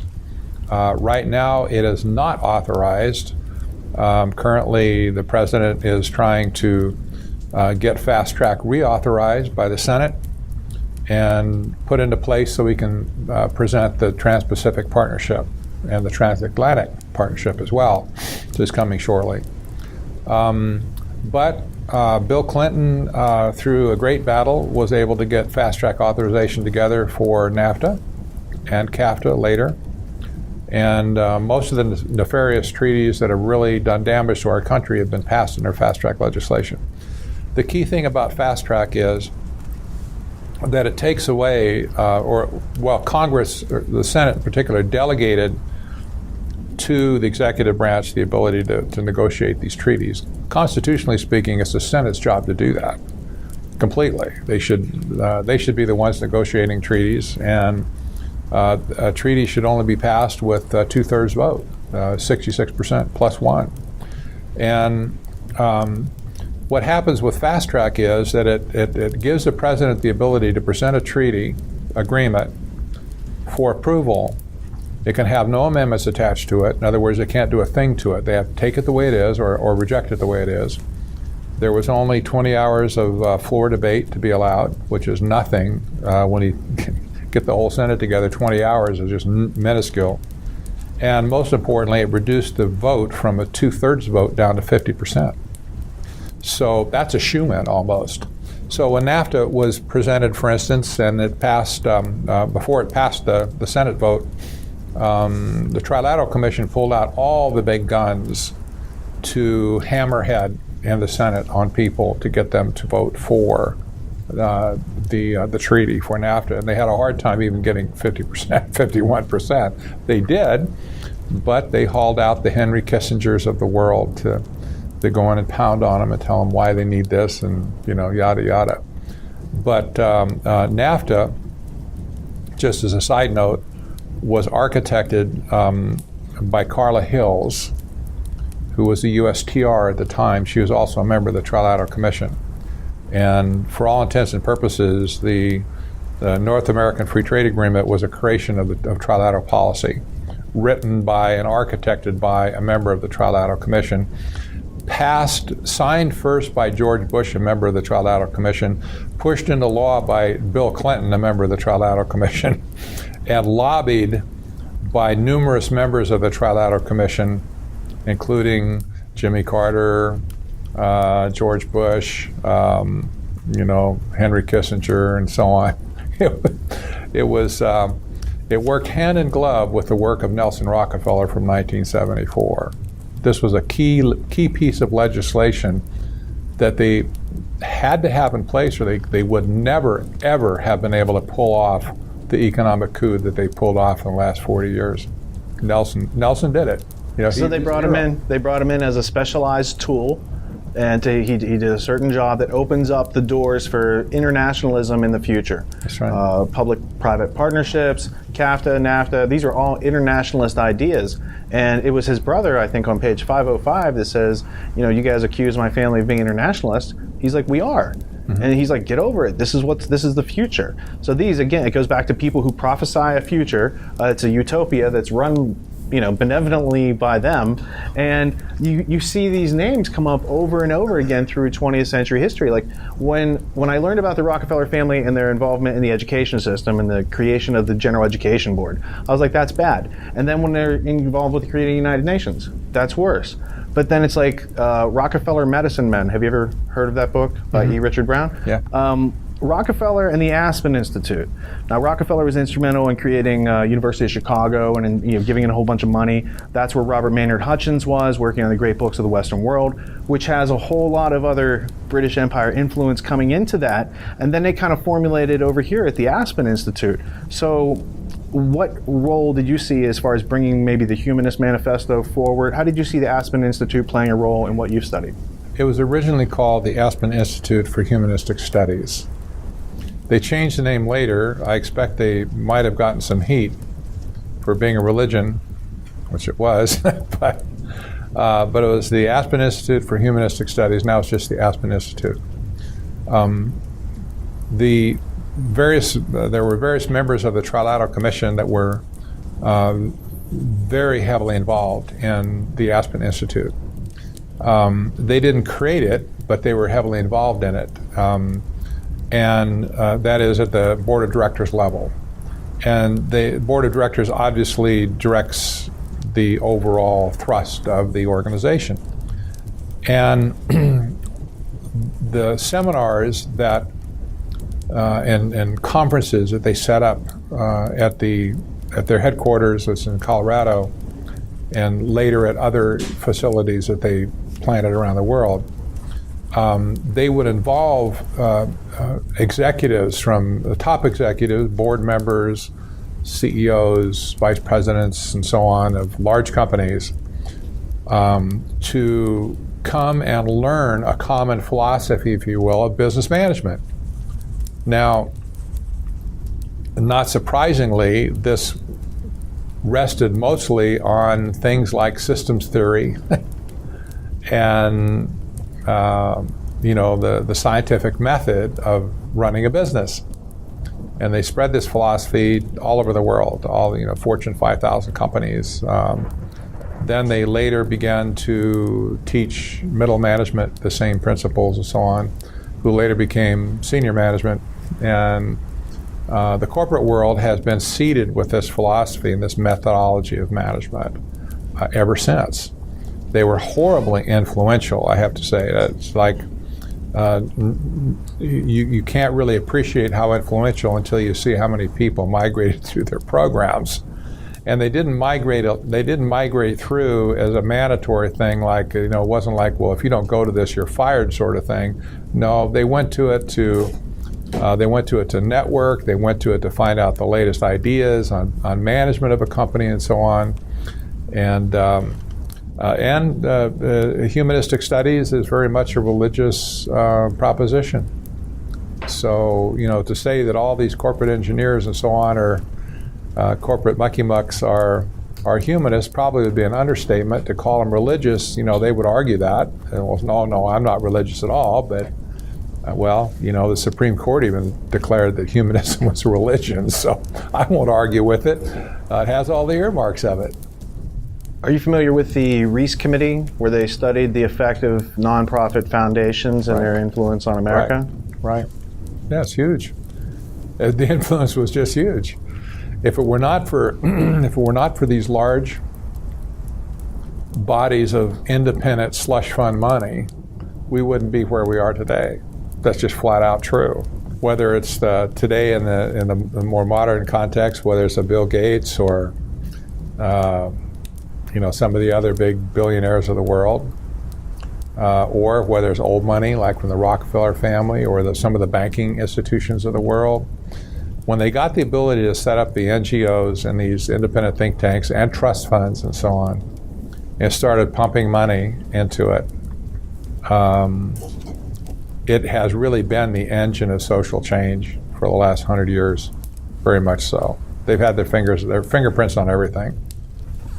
It's like if they had 10 fingers and 10 toes in the in the pie. Yeah. That's not enough. You can't even describe their activities with that. So you've got these foundations. You've got their influence in the university system. You got their influence in grade school and how school comes about. You got their influence over how businesses are being run.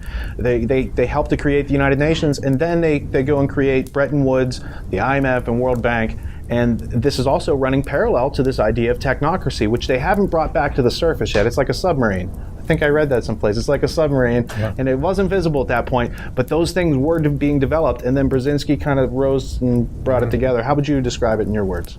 Well, I think that's the way it did.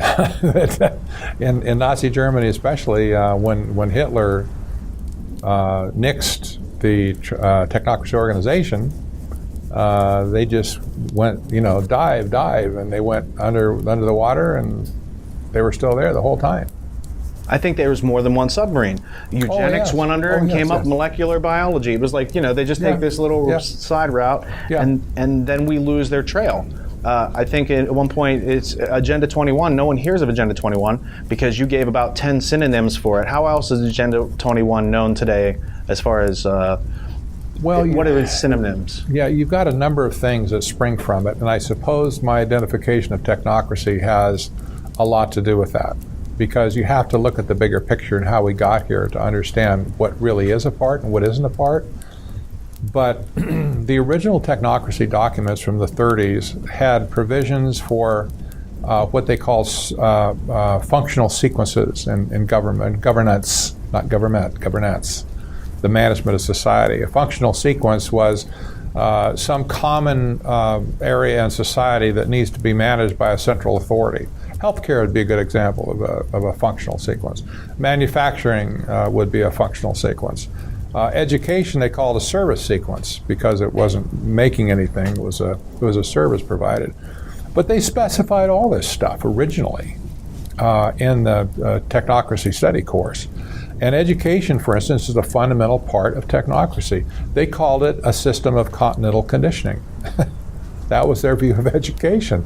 Well, I thought education was about learning things and learning how to be, think critically and reason things out. I said, no, that may be true for you and I, but it wasn't for them. For them, it was just a matter of conditioning. And I'm sure when they wrote that, they were thinking they had Pavlov in mind with his conditioning his, the animals to drool when they ring a bell. That's really all education to them really was important for. And that's what we see in Common Core today. It's the same kind of thing. It's a system of human conditioning. It's not a system of education. You have smart grid, the idea of putting these meters and stuff on people's and businesses to control the energy that is consumed within those facilities. This is an original specification of technocracy from the 1930s. You have the massive surveillance that's going on today with a total awareness society. This was an original specification from technocracy in the 1930s. You cannot manage what you cannot monitor. That's an engineer's mindset. People need to think like engineers. You can't manage what you cannot monitor. Can't control it. So you have to manage it. Well, what do you need to monitor? Well, I need data. That's what they'll say. Well, we have to have data. Well, what kind of data do you need? Well, I need everything. How much data is enough? No, there's no such thing. There's never enough data. You always need more data. So what do you need? What kind of data do you need? Well, we need, if it's an economic system we're managing, we need to have all the financial records. We need to know what's in people's minds psychologically, what they want to buy, what they want to do with their lives. We need to have all their health records because, that's important to manage the health of the society. They need all the education records, like Common Core collects 400 data points on students now, becomes a permanent part of their record forever. It'll follow them until they die.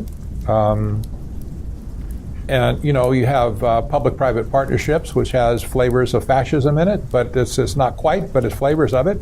All of these things come from the same source. They were all specified and talked about in the Agenda 21 document that was produced by the Rio Conference. What people just don't get, and they're shocked to find out, is that the United Nations itself says that the Rio Conference was preceded by the Brundtland Commission, which is widely credited by the UN itself as being the foundation stone for the Rio Conference to take place. They point back to the Brundtland Commission. The Brundtland Commission convened in 1982 and it ended in 1987 with the production of a book called Our Common Future. That was the book that staked the claim of sustainable development. They popularized the term. It had been mentioned before, but they were the ones that really brought it to society's lips. And Our Common Future became the book that fueled virtually 100% of the policies that made their way into the Agenda 21 book. What the Rio Conference did was merely to bring together whatever it was, 190 nations from around the world to talk about it and to ratify it. It was kind of a giant consensus meeting, if you will. This is what we've got on the table. What do you think? And so, they got agreement. A lot of people signed it. President Bush signed some of it himself. Bill Clinton said, I would have signed it all proudly. Fortunately, he wasn't president at the time. He didn't. But what people don't understand is the perverseness of Agenda 21, because Gro Brundtland, the Prime Minister of Norway, ex-Prime Minister of Norway, was a member of the Trilateral Commission from Europe. The question immediately surfaces, is Agenda 21 an off-the-wall United Nations creation, or was it architected, as was NAFTA by Carla Hills, was it architected for other purposes or for us, for the real people of the world? And the answer is obviously not. They architected this for themselves, and the only purpose the Trilateral Commission had in 1982 was to create a new international economic order. That was their stated purpose even then. And so did she play into that, or did she fight against that when she wrote Our Common Future? Duh, of course. She's following the party line, and she's promoting the new international economic order. The United Nations picks it up. The Rio Conference happens. Agenda 21 book is published. The book on biodiversity follows right on its heels.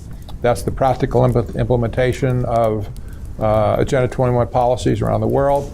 There was a couple other books that went along with it as well. And so now we have today Sustainable Development / Earth Charter / all this green economy stuff in every corner of the world today. It's everywhere. They've taken it to every nation, to every village, to every district, every county, whatever. And we find it everywhere, but we find its genesis smack dab in the middle of the Trilateral Commission again. This is their creation, it's their baby. Well, it's also the place where it overlaps with the participation of what I would call the Rothschild Empire, because it's a banking empire, and it was Baron Edmund de Rothschild in 1987 at the UN UNCED conference, where he and Morris Strong. Morris Strong. Yeah. It's spelled Maurice, but he says it's Morris. Interesting.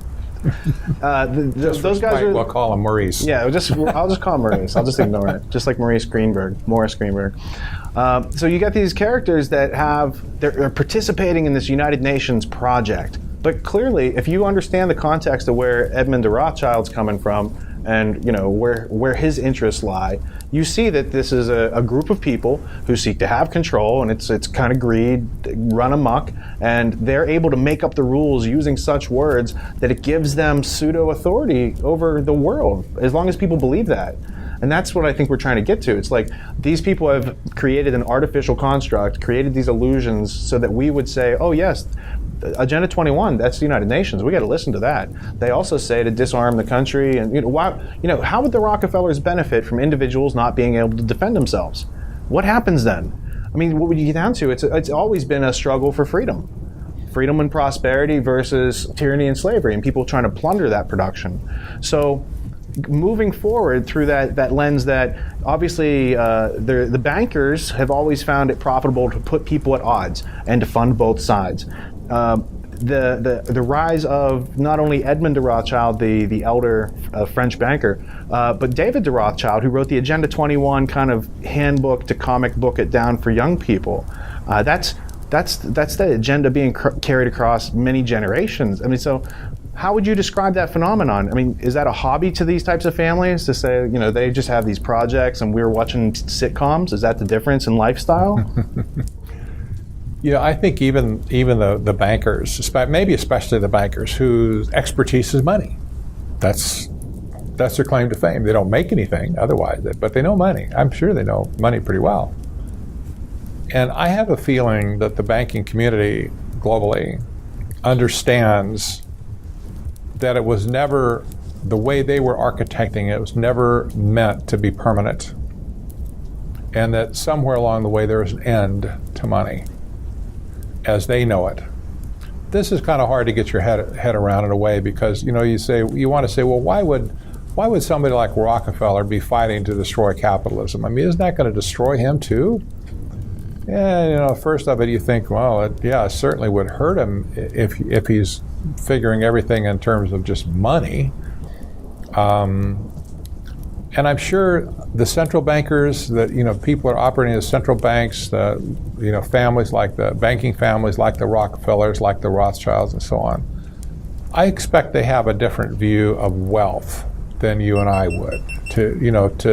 From my perspective, if I had $100,000 in the bank, well, it'd be great. I say, well, I've got some padding, I've got some savings, whatever, and if I get in trouble, I can pull myself through. If I had a few million in the bank, it'd be even better. But money is not a store of, as people call it, a store of value, but there is no value in money, you realize. Money can be declared obsolete tomorrow in a heartbeat. Your $1 million is just smoke. It can be burned up in an incinerator in about 5 minutes, and where's your money then? The real value of wealth historically has been in resources of the earth. Everything comes from the earth. All the gold, all the oil, all the the agricultural products, everything that we make has stuff that's taken out of the earth. The lumber that we use to build homes and fuel, fires and stuff and so on around the world. Wood is still the most important fuel for burning, for people to stay warm. And value and wealth is really rooted in the planet, in the earth. And my guess is these people understand this principle pretty well. So it's not just about making money as we used to think, as Sutton and I thought back in the 70s and 80s. It's not just about making money, although they're making money and they're accumulating things along the way. They're certainly a big notch above where we stand. But in the end of it, if wealth is determined on control over resources, then the end game must be to control resources.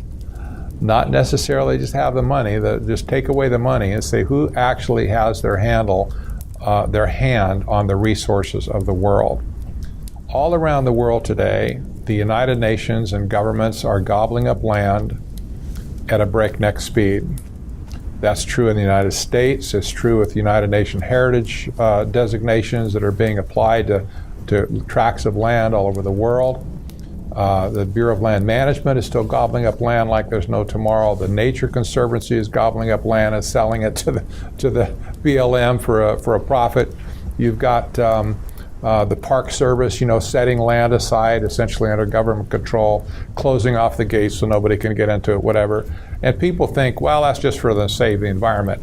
That's nonsense. It's to save the resources to take the resources offline, to make the resources scarce, so that when the oligarchy, if you will, sets up that global trust one day, the resources of the world are going to be placed in that global trust for the common good. You're kind of back to hold-ons again in a way. You can't be trusted with private property because you would do selfish things. Well, you might cut down all the trees on your property or whatever. You might dig a water well that consumes too much water out of planet Earth, whatever. You can't be trusted with resources, but somehow they can. So in the end of it, if you can picture the technocracy world of the future, energy will be controlled so that people must do what they have energy available to do. The resources of the world where everything is drawn out of will be licensed to people like you and I through a permit process where we might be able to scratch out a living on a corner of land somewhere as a farmer.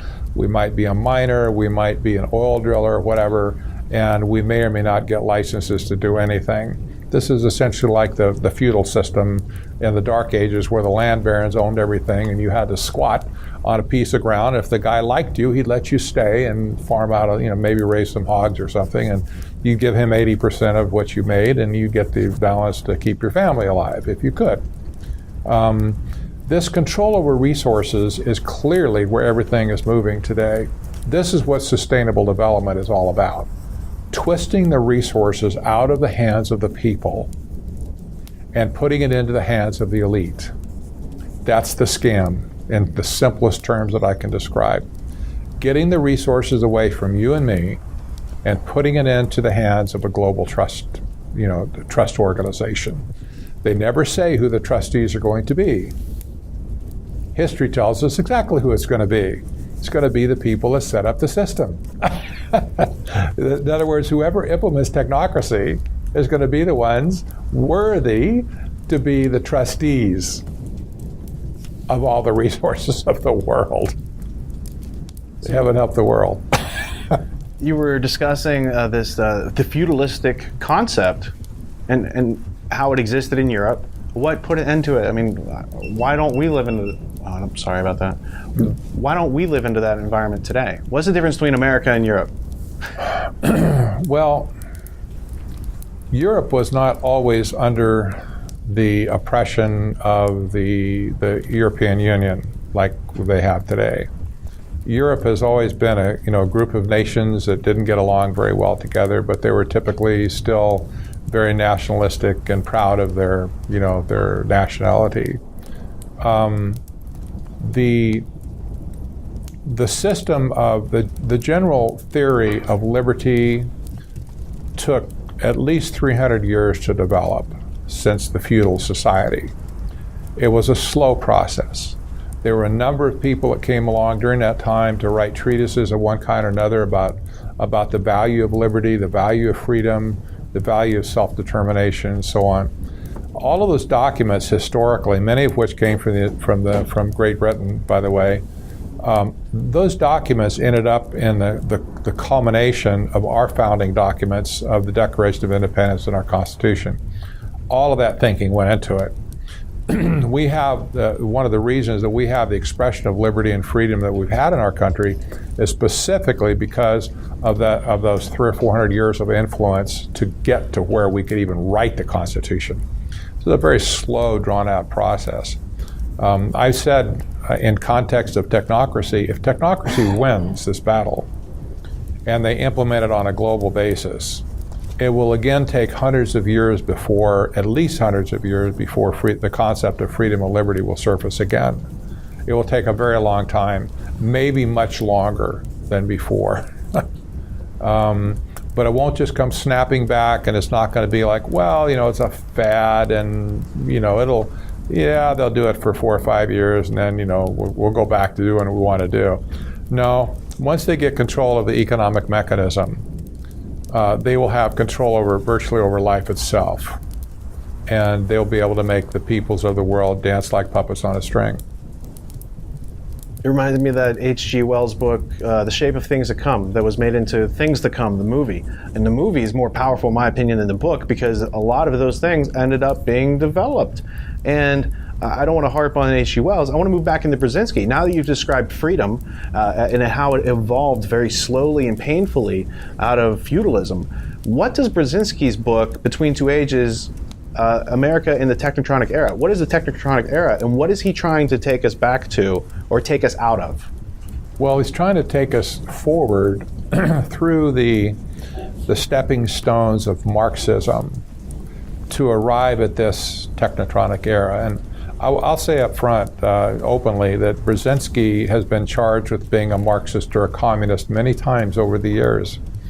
But if you read his book, you will find out he never was a Marxist. He didn't say that Marxism was a good thing per se, but what he did say is merely a stepping stone, a necessary stepping stone to get to the fourth and final stage of what he calls societal evolution. Remember, he's a political scientist.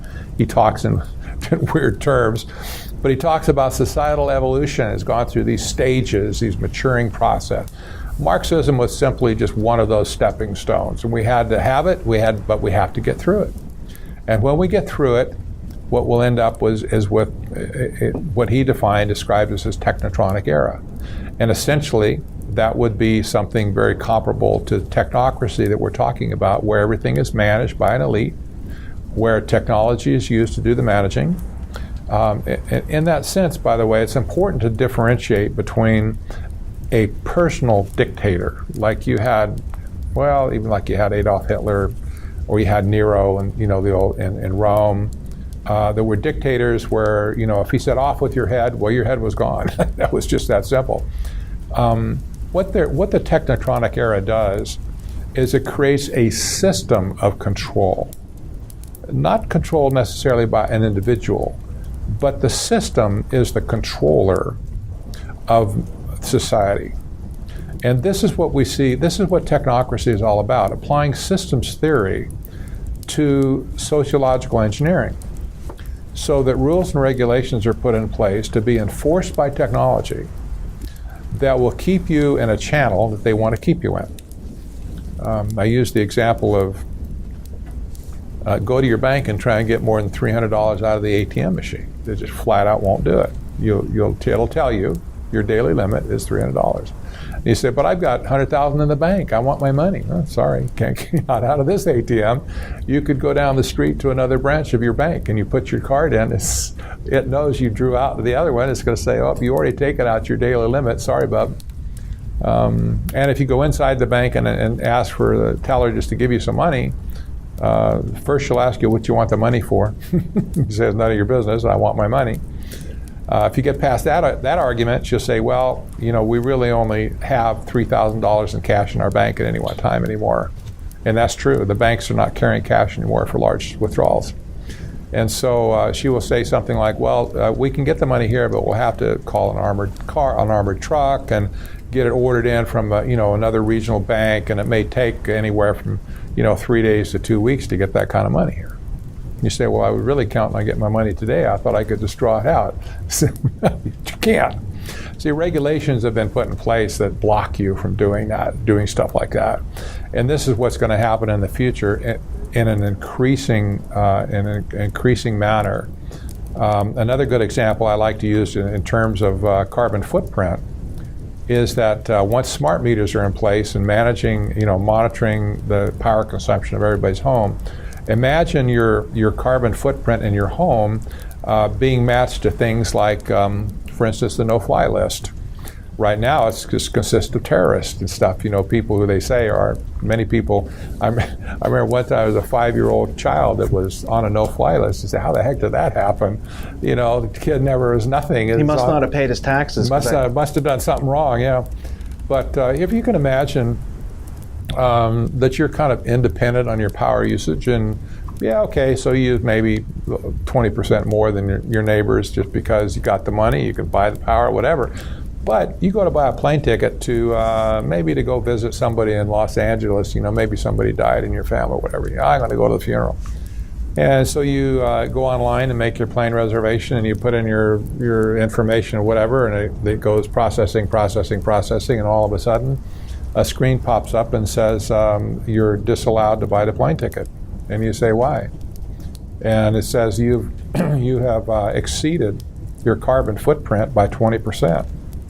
You see, and if you fly on that airplane, why, you're really going to go over. So we're going to put you back in line. Now, after the first of the next month, if you're good for the rest of this month, if you're on point, then next month you're welcome to buy a plane ticket to go to Los Angeles. See, that kind of thing is very plausible in the future, the way this thing is going.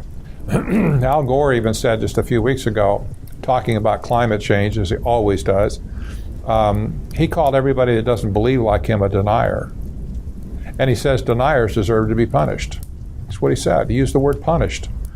That's a dangerous thought for any American to say, that if you don't believe like somebody else, you deserve to be punished just because you don't believe that way.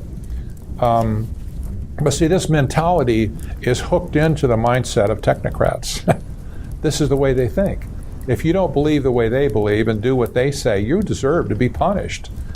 So let me count the ways how I can punish you. Well, and it's no different than Brave New World. The managerial class is exempt from the rules. They can have art and they can have access to this occulted information. And in 1984, obviously O'Brien has access to whatever he wants. Right. And it's a form of caste system. It's a knowledge, power, wealth gap. It's the same. It's a new flavor on how they've been ruling people for thousands of years. That's right. Right. That's right. And now the system will do the ruling, the system will do the managing. And of course, that was a major theme in Brave New World. The system did everything. And if you didn't like the way the system was, well, hey, it's the system, man. It's the state. You can't change the system. And Huxley made it clear there was no parents. The first scene in the movie, first chapter in the book, is the breeding room where they're putting them together through the machines and stuff. And it's like, wait a minute, what happens when you have no parents? Oh, everyone's just brought up by the state. I mean, these are ideas that I'm sure were on the cusp of other tyrants' minds back in the day, but they never got them written down. You've got families like the Medicis, who were a great banking influential family. They had Machiavelli. So the Rockefellers, they had already collected Henry Kissinger. They said, hey, Brzezinski, I like that idea you got there. Something to that. And at the 1972 Bilderberg meeting, David Rockefeller and Brzezinski are there. And what happened? Well, they simply went over there to bounce the idea of founding the Trilateral Commission off their buddies. And they got a lot of encouragement. I couldn't tell you specifically who encouraged them, but that's what Rockefeller later said. Yeah. That they got a lot of favorable comments and stuff, enough so they came back and actually founded the Trilateral Commission. And I'm sure that some of the people in that Bilderberg meeting were actually invited to join the Trilateral Commission.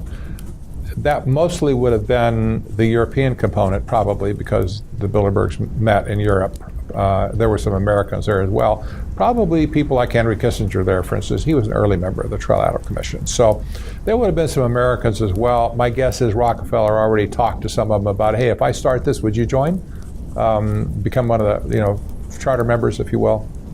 I'll point out, however, that they never did have an application process. You don't apply to become a member of this group.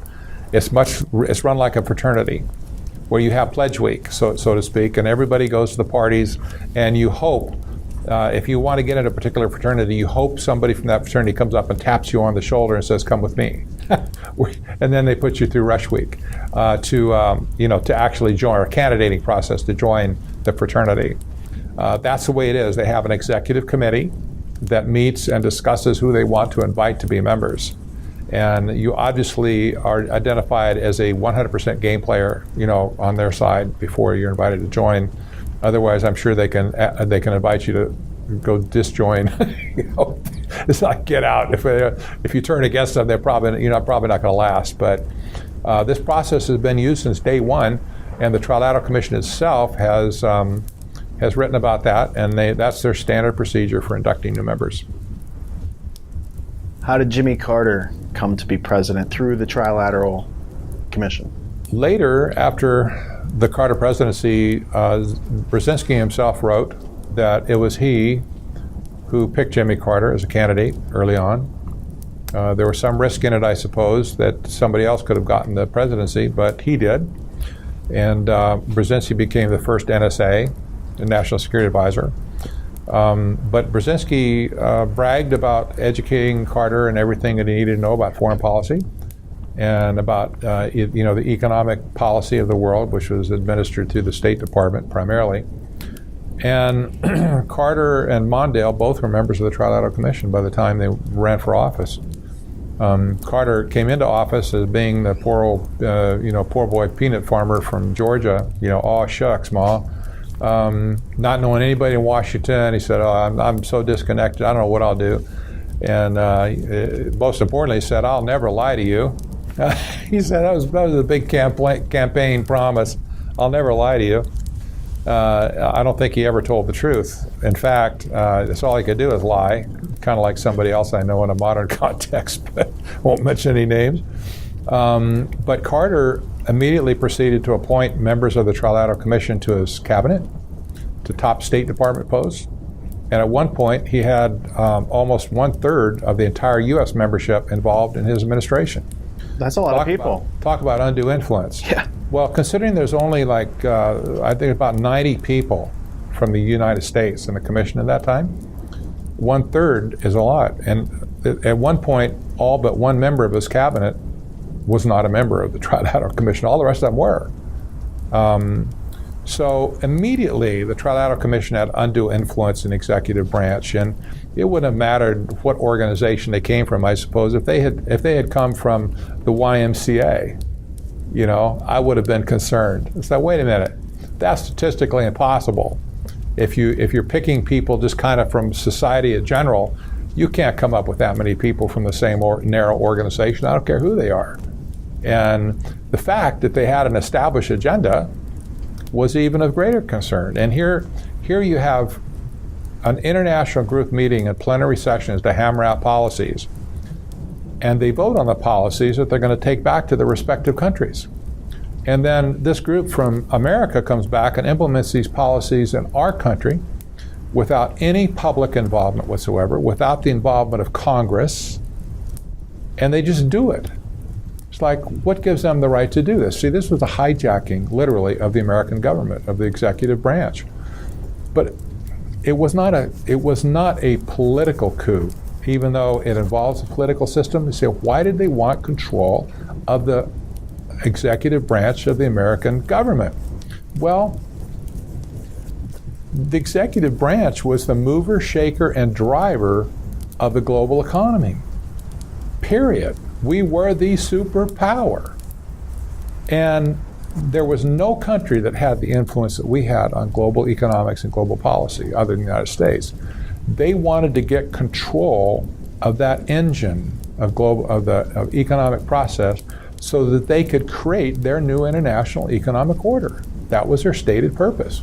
The United States government machinery allowed them to do that. And the evidence now, looking backwards, is so overwhelming on how they did it. For instance, the first USTR was appointed by Jimmy Carter in 1977. There have been 12 USTRs since then. 9 of them have been members of the Trilateral Commission, appointed by the president at the time. 9 out of 12 have been members, including the current one, Michael Froman, who's negotiating the Trans-Pacific Partnership, a member of the Trilateral Commission. Jimmy Carter, Barack Obama appointed Froman. And, you have like the World Bank. There's been 8 bank presidents that appointed by our president of the World Bank. The World Bank is undeniably the engine of global economic transformation. These people have been nefarious, horrible stuff, some of the stuff they've done over the decades. But out of 8 World Bank presidents appointed by our president, 6 of them have been members of the Trilateral Commission. Well, how does this come about? You see, it wasn't about political control. It's about economic control. They were going to transform America in the process, but it wasn't about America. It was about the rest of the world. And so you see their influence in things like the USTR, the World Bank, through the intelligence establishment, and so on. The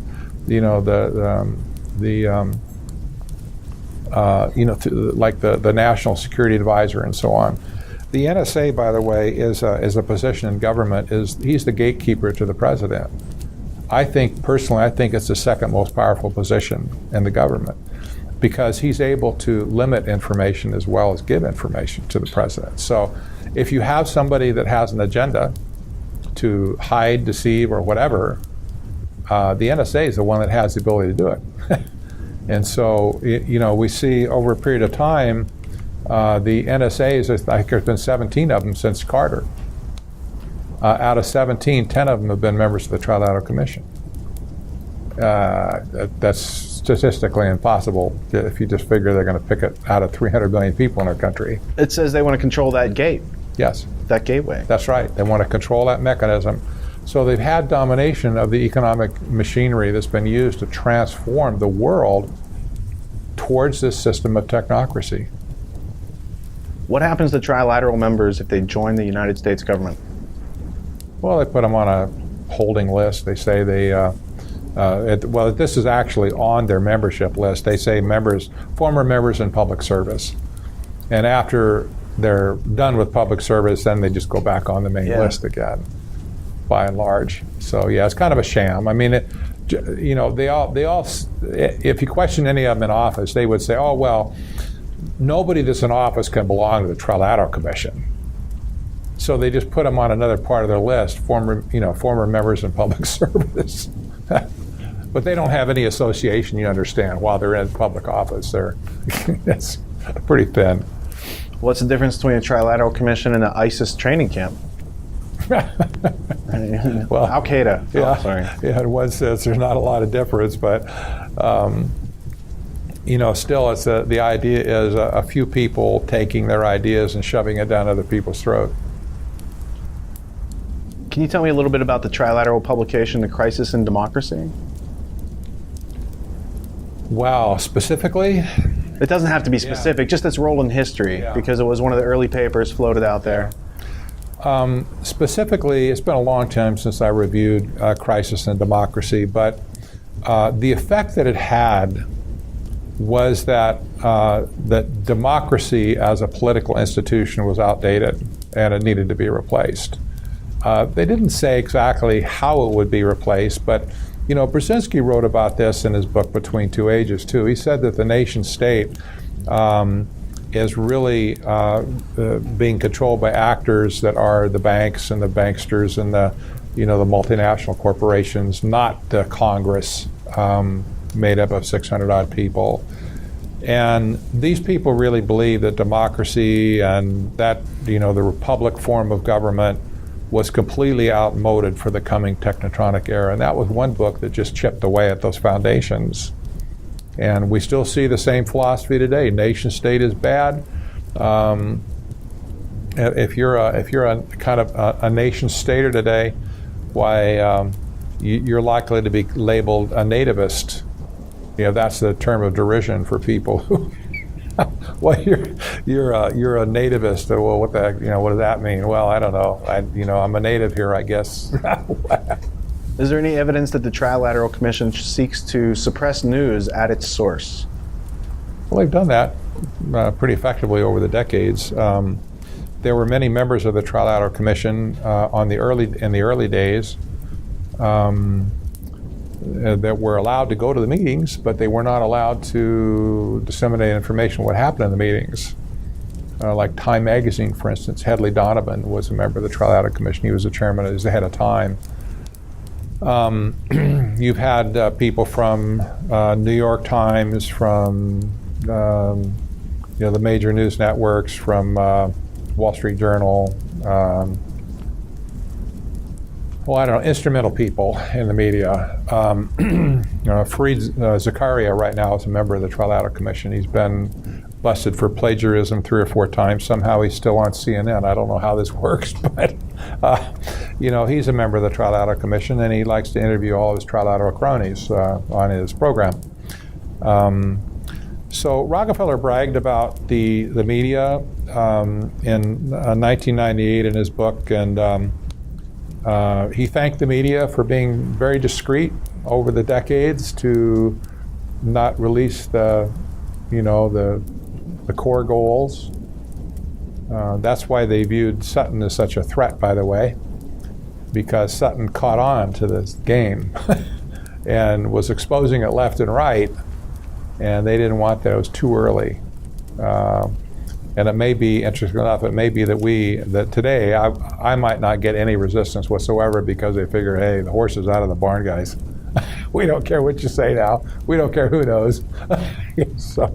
But at that time, Anthony Sutton was working at Stanford Institute, or the Hoover Institute for War and Revolution Research? War, Peace, and Revolution, yeah. Can you recount how your co-author at that time got fired by David Packard, and why?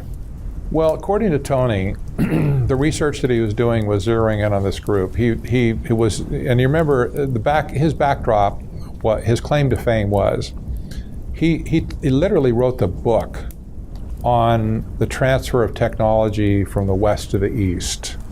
His technology series written during the 60s were just seminal works, still are, as a matter of fact, throughout the world. And he was the guy also that wrote the book Bolshevik, or the Wall Street and the Bolshevik Revolution, Wall Street and the Rise of Hitler.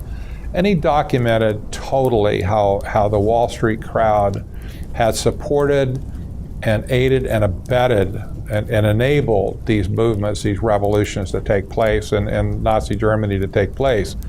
They were damning books, they really were, but they were so meticulously documented that nobody could argue against them. There was just nothing you could say other than grinding your teeth and saying, I hate you, I hate you. It's about all I could do. So when Tony started to zero in on this group, the Trilateral Commission, because many of them were the same people he'd written out before, he started to smell a rat, especially when they started stacking the deck in the Carter administration. He said, oh man, he knew that there was something going on. And Sutton was pretty clever about picking up on patterns of things, more so than just a smoking gun by itself. He understood how to look for patterns in society and patterns in business and stuff. And he started to write, do research and write about this group, the Trilateral Commission. And he had not published anything as yet.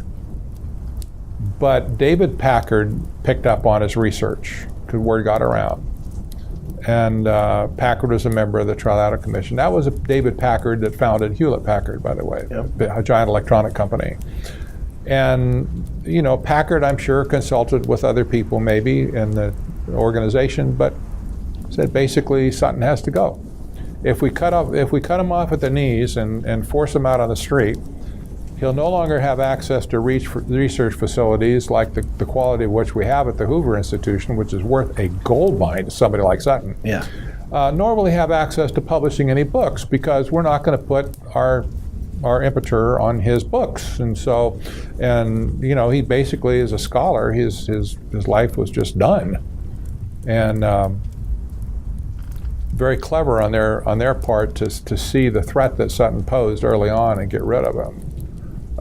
Sutton was out for a bit of revenge when we teamed up together, by the way. He said, I'm not going to let him get away with this. And so he became an example of early whistleblower in a sense. Well, they took his meticulous nature of research as a threat, and then they jettisoned him, and he's like, well, what's this all about? Why am I out here on the outside of society? They shut down his Hoover. You guys start the newsletter. Tell me about the newsletter and how you guys, first started comparing notes, then doing something structured that actually reached other people. Yeah, we met by accident or by divine appointment, depending on your point of view, at a gold conference in New Orleans. Both of us had traveled there. I from Arizona, he from California. We happened to be seated at the same table for breakfast. That was the way they were serving breakfast. You sit where they tell you if you want to eat, and we did. And so we started talking, and before too long, he had told me his story, and I told him some of my story, and we talked about the Trilateral Commission, what was going on, and we knew immediately that was a huge story. He'd already figured out more than I had. What I knew, I couldn't talk to anybody about. I mean, what am I going to say to him? I had thoughts, and I had serious thoughts, but I was afraid really that I didn't have confidence, to bring it up. But after Sutton told me what he knew, I said, oh man, this is like, I feel like I'm sitting on a keg of dynamite here, and it's about to blow. The fuse was lit, it's about to blow. We got to do something about this, Tony. And I was in the publishing business at the time. I had a printing operation in Scottsdale, Arizona, and I was printing newsletters and some books and pamphlets, stuff like that, commercially.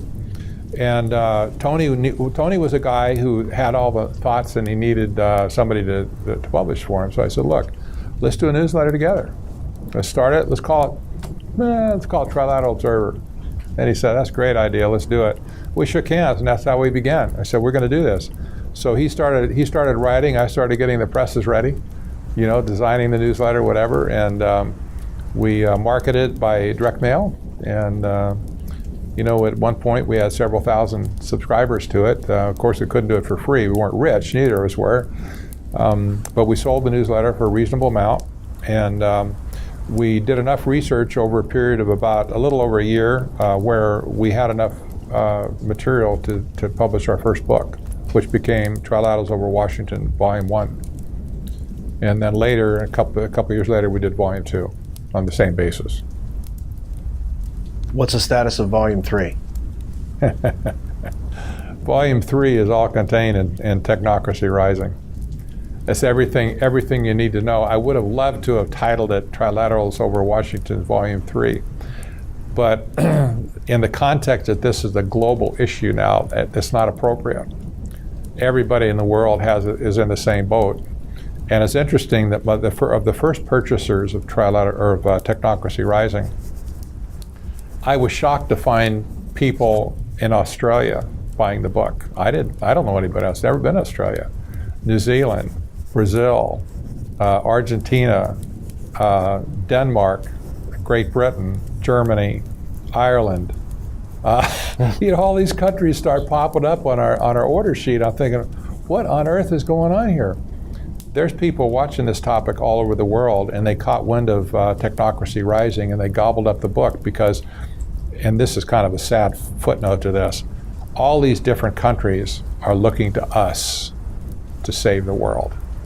This is humbling and it's sad at the same time because it puts a lot of pressure on us. They're already gone and done. They know they can't do anything about it in their countries. And since America, kind of did all this in the first place, screwed up the rest of the world, they're looking now to the people, the quote unquote, the patriots in our country, and others too maybe, but those who are still constitutionally minded, who see through this stuff, to somehow throw a monkey wrench into this global technocracy and thereby save the world. I don't necessarily, and I'm not saying we can do that. I don't know. I have nothing to promise them other than the fact that we put this information out. I'm hoping that there are enough Americans that might wake up and take this information and do something with it. But I myself, I'm no general, I'm no commander of thousands or whatever that I can, stand up and make a movement and, cause anything substantive to happen. I still have a margin of faith in the American people. There are a lot of intelligent people out there that are able to do things. If they were properly motivated, they might be able to rise up and actually have an impact to push technocracy back into the last century where it belongs. I think Sutton, through his mosaic of books, because he wrote in so many different areas. He wrote in the Federal Reserve, he wrote on Skull and Bones, he writes on the Wall Street trilogy where it's the Nazis are being funded, the Bolsheviks are being funded. How familiar are you with his body of work? Did you, after working with him with the Trilateral Commission, did you say, hey, what else has this guy read? What's he doing?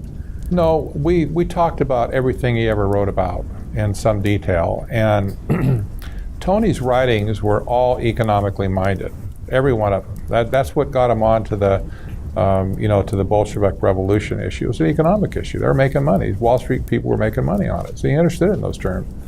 The only book that he wrote that didn't have a direct economic influence to it was his book Skull and Bones, and he would never have written that book had not a friend of his given him a body of knowledge or a body of information, documents and so on from the Skull and Bones that had been inherited by a member of Skull and Bones, or from a member of the Skull and Bones.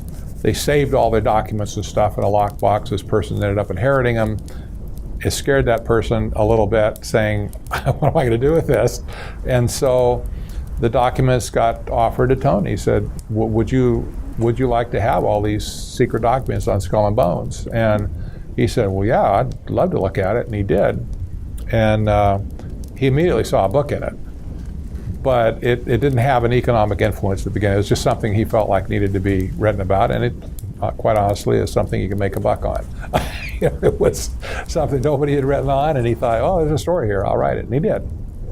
But I will say generally after, and this is no disrespect to Tony really, but after probably 1985 or so, Tony's research really went downhill as far as new material is concerned.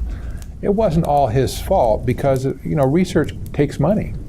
You got to travel, you got to have per diem expenses and stuff covered when you travel. You know how it is when you travel. And he wasn't working for a major university that would just give him a travel pass to go where he wanted to go. So he really didn't have the financial resources to do any really, really big projects on original research like he did in his early career. And that showed in his work, in his books, the writings and stuff that he had. He just didn't have the bulk of material behind him that he would have liked to have had. Do you know the name of the individual who provided him with that information about Skull and Bones? I do. I'm not telling. All right. I interviewed her. That's fine. Right, you can say it. That's all good. You can say it, but I'm not. just because. All righty, where are we at here? We're almost down through these questions. Yeah, because I would have just said Charlotte Iserbyt providing those documents to Sutton also ties into Common Core. Like what she's talking about with the Soviet and American systems being merged, like that is definitely an agenda. Yes, and by the way, those were Brzezinski's exact terms. He called the Technocratic era the merging of the American communist transformation or whatever. The exact words he used. And that's pretty much exactly what's happened. Do you remember what Brzezinski had to say about Sutton? You know, I don't remember specifically. I do vaguely remember he said something about Sutton. Tell me what he said. I believe it's in Between Two Ages, and I don't remember the page number, but it's a footnote. Okay. And he said, if you really want insight into Western interventional, Soviet technology, the scholar is Sutton. Okay. Now, later on, they use Sutton's name to marginalize people. It's like, oh, you read Sutton, and you're a fringe person. And it's like, hey, Brzezinski. Brzezinski's talking about him. He read Sutton. Yeah. He found it valuable. Yeah. Do you happen to know who wrote the Earth Charter? Well, the instrumental party in that was Stephen Rockefeller. And, oh, no, not another Rockefeller. Yes, there's no pattern. There's no pattern. Yeah, Rockefeller. That Stephen Rockefeller is a very core member of the Rockefeller family, and he was a theologian by education. He was very much one of the initiators of the interfaith movement, which now has traction throughout the world.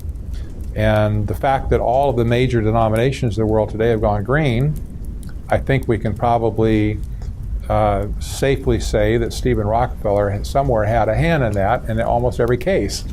And so the the Earth Charter was part and parcel of that. But even the Catholic Church now is deeply, deeply embedded in global and climate change. The Pope has said he's going to issue a major encyclical in June on climate change. This is in preparation for the big meeting next November that the United Nations is having on climate change. And all of the other religions, the major religions of the world, if you go and look at their website, you'll see that they're green. All is talking about sustainable development, about global stewardship, sustainable planning, sustainable development. Planning and sustainable development. All these terms are being thrown around, and they've been completely co-opted. I'm sure they don't recognize how they've been co-opted, but they have been. And so, if you take the Catholic Church, Episcopal Church, Presbyterian Church, all the major Christian denominations, they're all embedded in it. And it's also interesting to see that Islam is also embedded in it as well, just as heavily. They're agreeing everything. If I had to think of a connection between that, I'd say World Council of Churches, the Dulles brothers, and St. John Philby, because that was like they were running the Arab Nazis together. There's a whole line of thought, and I want to talk about your interview with Martin Erdman in a couple questions. Don't let me forget that. But before that, let me mention before we get off the Nazi connection here. I have a friend whose name is he's an author. His name is Mark Musser. Musser, and Mark has written a book some time ago called Nazi Oaks, and it's about the green connection in Nazi socialism. Stunning book. It's just a fantastically well-documented book on the green agenda that existed in Nazi Germany. And if Hitler had been alive during the Brundtland Commission, he would have cheered the term sustainable development. He just didn't beat him to it. But there is a distinct connection of the green movement today with the green movement that existed in Nazi Germany at the time that existed nowhere else in the world, by the way. It was in the mindset of technocracy, but it had never yet been put up on a national level like it was in Nazi Germany. Just a sidebar. Oh, I got the lights on you now. Where were you? Where were you on July 27th, 1979? Do you recall, sir? No, I don't. What happened? I think you were on an Iowa radio station. I only know this because I read your appendix. Okay, that's fine. Appendix 3, I think, or that's Appendix right, 2. That's right. That's where I was. George S. Franklin. Yeah. You and Dr. Sutton had a little conversation with the gentleman. You happened to transcribe it. Yeah. Do you recall anything of that discussion? Well, we had debated several members of the Trilateral Commission over a period of time, and we did it on the basis of, hey, point, counterpoint, let's get these people out to play, so to speak, get them in the public eye. Radio radio hosts went along with it on a local basis, local markets, and we'd find out where these people lived, and we'd call radio stations till we found somebody that'd be willing to do a little point-counterpoint argument debate. And we found somebody in that city, and they contacted George Franklin. He agreed to come on the air with us.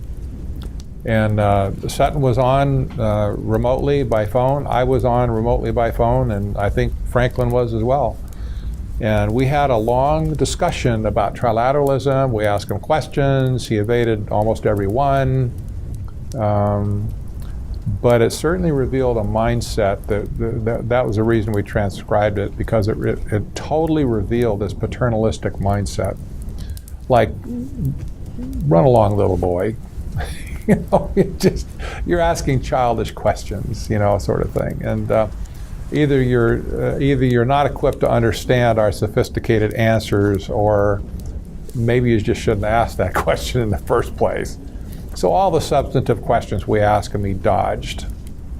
And it was obvious that he dodged them, even to the radio host at the time. It's like, give me a straight answer, would you? I was pretty impressed for a 1970s Iowa radio show, the content of that show. I mean, it's very substantial content. During the Carter administration, you and Dr. Sutton did about 350 radio interviews leading up to Larry King. Tell me about your Larry King appearance and the experience with Charles Heck of the Trilateral Commission. Charles Heck was the executive director of the commission at that time. He was not a member. He was like the executive director, the guy, the CEO or whatever, not herding him around, but taking care of all the business affairs. Yeah. But he came on as a spokesman for the Trilateral Commission. Larry King agreed to have us on for 1 hour, the first hour of the program. He was on Mutual Broadcasting Network at the time. It was overnight radio. It was the biggest show in the nation by far. And it was a 3-hour program. He only wanted us for 1 hour. So I flew back there to New York City for a 1-hour show. This sounds kind of nuts, but we figured, hey, it's a good opportunity. We'll go back and do it. And Charles Heck showed up in the studio. I sat across the table from him. Larry King was on the end with all the radio microphones and stuff around. And we started the program. It was all a call-in program. That's what kind of made Larry King Larry King. He let people call in. And so Charles Heck would say something about the Trilateral Commission. I might say something. And then, hello, caller, what's your point, whatever. The callers were universally angry for the whole time. They'd call in and just, whatever, they'd take exception to what poor old Charles Heck was saying, and they'd just rat him and throw eggs at him and rotten tomatoes, and, I don't know, I guess they had a curse button so they could, or a delay, so they cut out the cursing. But after the caller was done,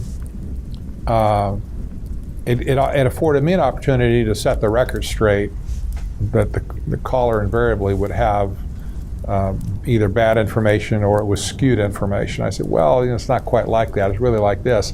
And then I would just simply quote what they had written maybe in the Trilog magazine or whatever, take it right out of their stuff. Laying out the truth was more damaging than what the caller could ever have done, but in a sense it defended Charles Heck. Because every word he said, people got mad at him. And so we're supposed to have a 1-hour show. It turned into a 3-hour program. Larry King, it was so hot, Larry King could not stop the mic. And he just kept going. We went for 3 solid hours. Phone call after phone call after phone call, same MO all the way along the way. Caller would be irate, yelling and screaming and hopping up and down, you could tell. And Charles Heck couldn't defend, and then I'd jump in and kind of set the record straight on what the guy was really trying to say. Well, no, this is what the Trilateral Commission really said. And, of course, Charles Heck couldn't dispute that because it comes right out of their publication. And in the end of it, Charles Heck viewed my role in the debate as actually defending him from these angry callers, and he thanked me for it. And Larry King ended the show. He's a liberal, totally liberal, progressive mind. And he merely, as he shook our hands and ushered us out the door, the only thing he could do was shake his head and say, I've never seen anything like this in my life. That's what he said. I've never seen anything like this in my life. And he thanked us for coming, and off we went. And it was still the middle of the night, and I was going to take another red eye back to Phoenix. And so Charles Heck and I went to breakfast together down at Denny's. And we had a nice conversation. He thanked me for, helping him out, so to speak, defend him from these bad people. I don't know that he ever really caught on that I was, doing him more damage than he could have ever done to himself. And it just kind of went over his head, the whole thing just kind of went over his head. But it was an interesting show, and it was clearly the pinnacle of our radio work in those days, and there's no place higher to go. Never got invited on again. We did get a frantic phone call the next day from B. Dalton Booksellers to get a stocking order for books. They said, we don't know what you said last night on Larry King, but man, we got orders all over the country for your book. And could you express us some copies? We'd like to review it. We want to place a stocking order to get, all over the country. And I'm thinking, ka-ching, ka-ching, we're going to finally get some serious book sales. And a couple of weeks later, they still hadn't called me back. I finally broke, and I called them, and they said, well, we're not going to carry your book, but we might special order it, but we're not going to carry it. And I said, why not? They didn't give me a reason. They just said, well, that's our business decision. And so before too long, we found out that they had sent out a memo to every store in the nation that said that the book was out of print and the publisher's out of business. And so we were officially blacklisted completely by B. Dalton Bookseller. We found out after that, Tony did a little digging around and found out that the parent of B. Dalton was Dayton Corporation, which is now Target, owns Target. Dayton had a director who was a member of the Trilateral Commission. So we figured, kibosh, put the cough button down on that guy, just not going to do it. And so we went on some more radio shows after that and had a little bit of fun digging B. Dalton on having blacklisted us. We'd suggest to the host that they should just call up the local store and see what they say. And they first say, oh, this is America. Nobody blackballs books in America. This is free speech land. So yeah, okay, if that's true, then try and get our book. Call them on the phone, see if you can order it. And they'd do it, and you shuffle, and you hear the clerk going through it, and the papers, and invariably they come back and say, well, I'm sorry, sir, but I have a note here that the book is out of print, the publisher's out of business. And the radio host would say, but that's really strange. I've got the author of the book in my studio right now, and he says that the book is still in print and his publisher is still in business. What do you say to that? Well, of course they could. It's just a clerk. They got nothing to say. But just a job. They're making minimum wage. But we found this all across the country that this memo had gone out. And B. Dalton literally just killed our book sales and all of our momentum that we had going from the Larry King show. And we had no way to reach those people, by the way, that were the victims of it, that went to the store, tried to buy it. All they heard was the book's out of print, the publisher's out of business. But we had no way to contact them, to tell them differently at that point. So you were mentioning that you have joined this elite club, this very small club of authors who have had their book blacklisted for political purposes. You and Sutton, I believe Carol Quigley also details how they told him it was out of print and his publisher lied to him, and then he found out the Council on Foreign Relations owned Macmillan. It's just like it happens over and over again when good information is meticulously researched. They want to put the kibosh on it. They want to drop that term like conspiracy theory. There was an FBI memo back in '68 when Ed Epstein had written his book about the Warren Commission, and they said, hey, how can we take this down a notch?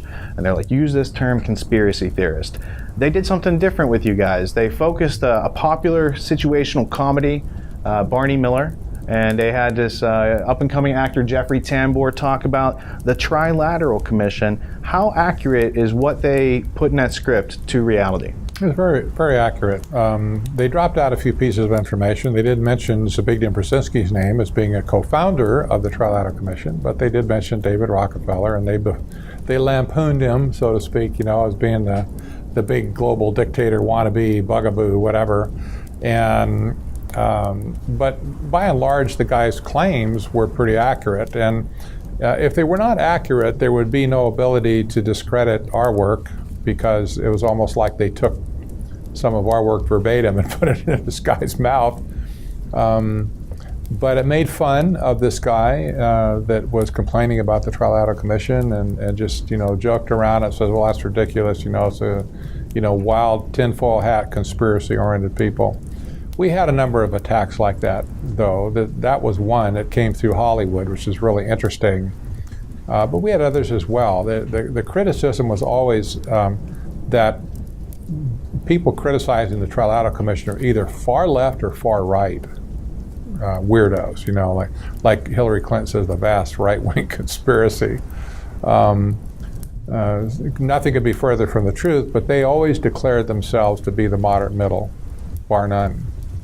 And so another attack, interestingly, came with the publication of another book by a far-left organization on the Trilateral Commission that included in it a ton of misinformation about, a lot of truth, but a lot of misinformation about the Trilateral Commission as well. And so that gave credence to their criticism. Well, it either comes from the far left or the far right. So they identified the far left, and then they would just kind of hint at us being on the far right. But they marginalized us. That was the key. They marginalized our work and our efforts. Then we had the Barney Millen thing come along. Then we had the blacklisting come along by Buell booksellers. And by the time they were done with us, we were pretty much done for that inning in any case. And when Ronald Reagan got elected, of course, all of the conservative movement just laid down and rolled over, figuring the cavalry had arrived, and they don't need to fight anything anymore. They just got done, getting beat to death with Jimmy Carter. And, they just were so exhausted, I guess, maybe with all the emotional ups and downs of the Carter administration, they figure, oh man, we're done with this. We're back on an even keel again. Little did they know that the trouble had only just begun. They didn't know. I really enjoyed your interviews on the Mind Renewed podcast with Dr. Martin Erdman. How does the World Council of Churches play into technocracy, or does it run parallel? How is it laid out on the board? No, this was really an effort, I think, of people like Stephen Rockefeller and his religious crowd to convince the church organizations that they need to embrace sustainable development. Exactly how he did it, I wouldn't really want to venture, but there they are. The World Council is leading the charge. The National Council of Churches is leading the charge. The whole various interfaith movements are leading the charge. It's everywhere. It's incredible. And in fact, there's a book published called Green Faith that talks about the whole religious makeup of the world now has turned green. It is a new faith. It's a new belief system that goes across borders. I mean, when H.G. Wells wanted to create a new world religion, what could it be? Could it be technocracy? Yeah. It could certainly be scientism, if not technocracy. Scientism is the basis for technocracy and for transhumanism as well. They're like Siamese twins, if you will, joined at the hip. And scientism is very much a religion. The God is science. The priesthood is a science and engineers.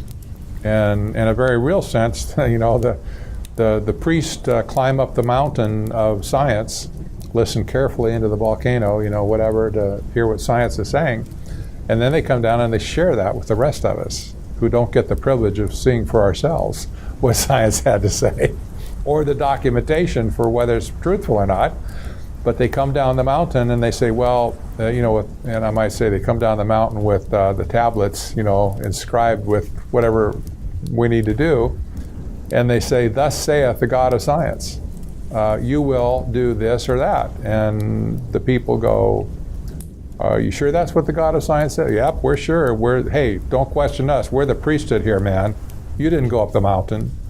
We went up the mountain. And if you don't obey the God of science, you better look out because you're going to get punished. That's what gods do when they're angry. They punish the people. And, we can see this priesthood religion played out going all the way back to St. Simon in the 1800s, early 1800s. all the way through technocracy, all the way through the modern movement of transhumanism as well. And it's basically science is the new God, and we should all do our homage to the God of science and not question what the God of science says. At least that's certainly what Al Gore would say, right? He says, of course you must believe the way I believe, and if you don't, we can be sure you deserve to be punished. So don't be surprised when you get punished. I think people are enamored with transhumanism, the singularity that Kurzweil has written about, the fact that Kurzweil is working at Google, the fact that Google says don't be evil, and yet they're acting evil. There's another ominous continuity trickling down. Transhumanism seeks to use the technology to basically eradicate death and live forever. That's right. What is the purpose of death in this life? Does it have a purpose? The purpose of death? Well, we as human beings experience birth and death. Mm-hmm. These people are trying to avoid part of that natural cycle. Yeah. Wouldn't that take the meaning away from everything? Because if life is never ending, then those moments don't have as much value. Yeah, that's right? For sure. Yeah, a lot of people would say that. The whole movement of transhumanism and scientism in general is very exclusionary to any concept of God. On one hand, it has a flavor of atheism to it, but not atheism. I don't want to tag it like that. The people within the transhuman movement very much believe that they are going to become gods themselves. So in that sense, how can you be an atheist if you're saying you're going to become a god? Well, I believe in myself, but I don't believe in anybody else becoming God. Well, that's, you get the point. It's kind of it's got some fuzzy walls around it. And the transhumans, some of them are very outspoken about this, and they say, we won't have any trouble until, if you meddle with me becoming God, you're gonna have warfare, Buster.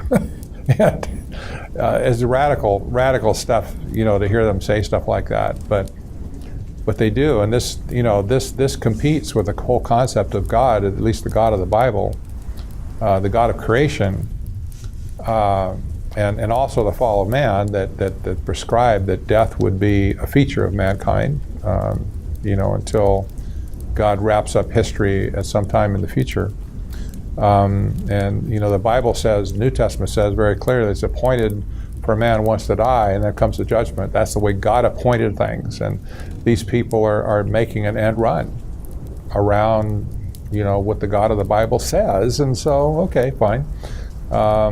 You can try all you want, but the odds are pretty high that you're not going to be successful.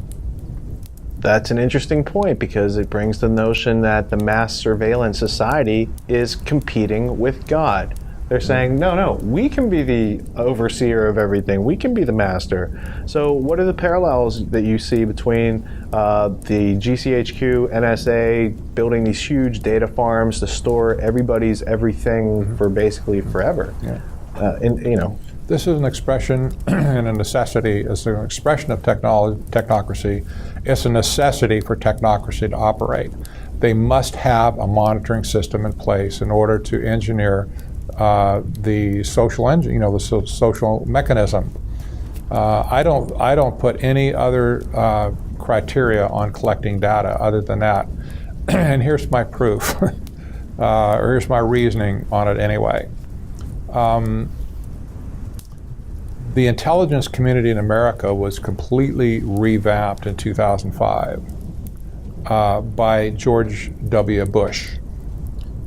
He was the guy that signed into law the so-called requirement for the Office of Director of National Intelligence to be implemented.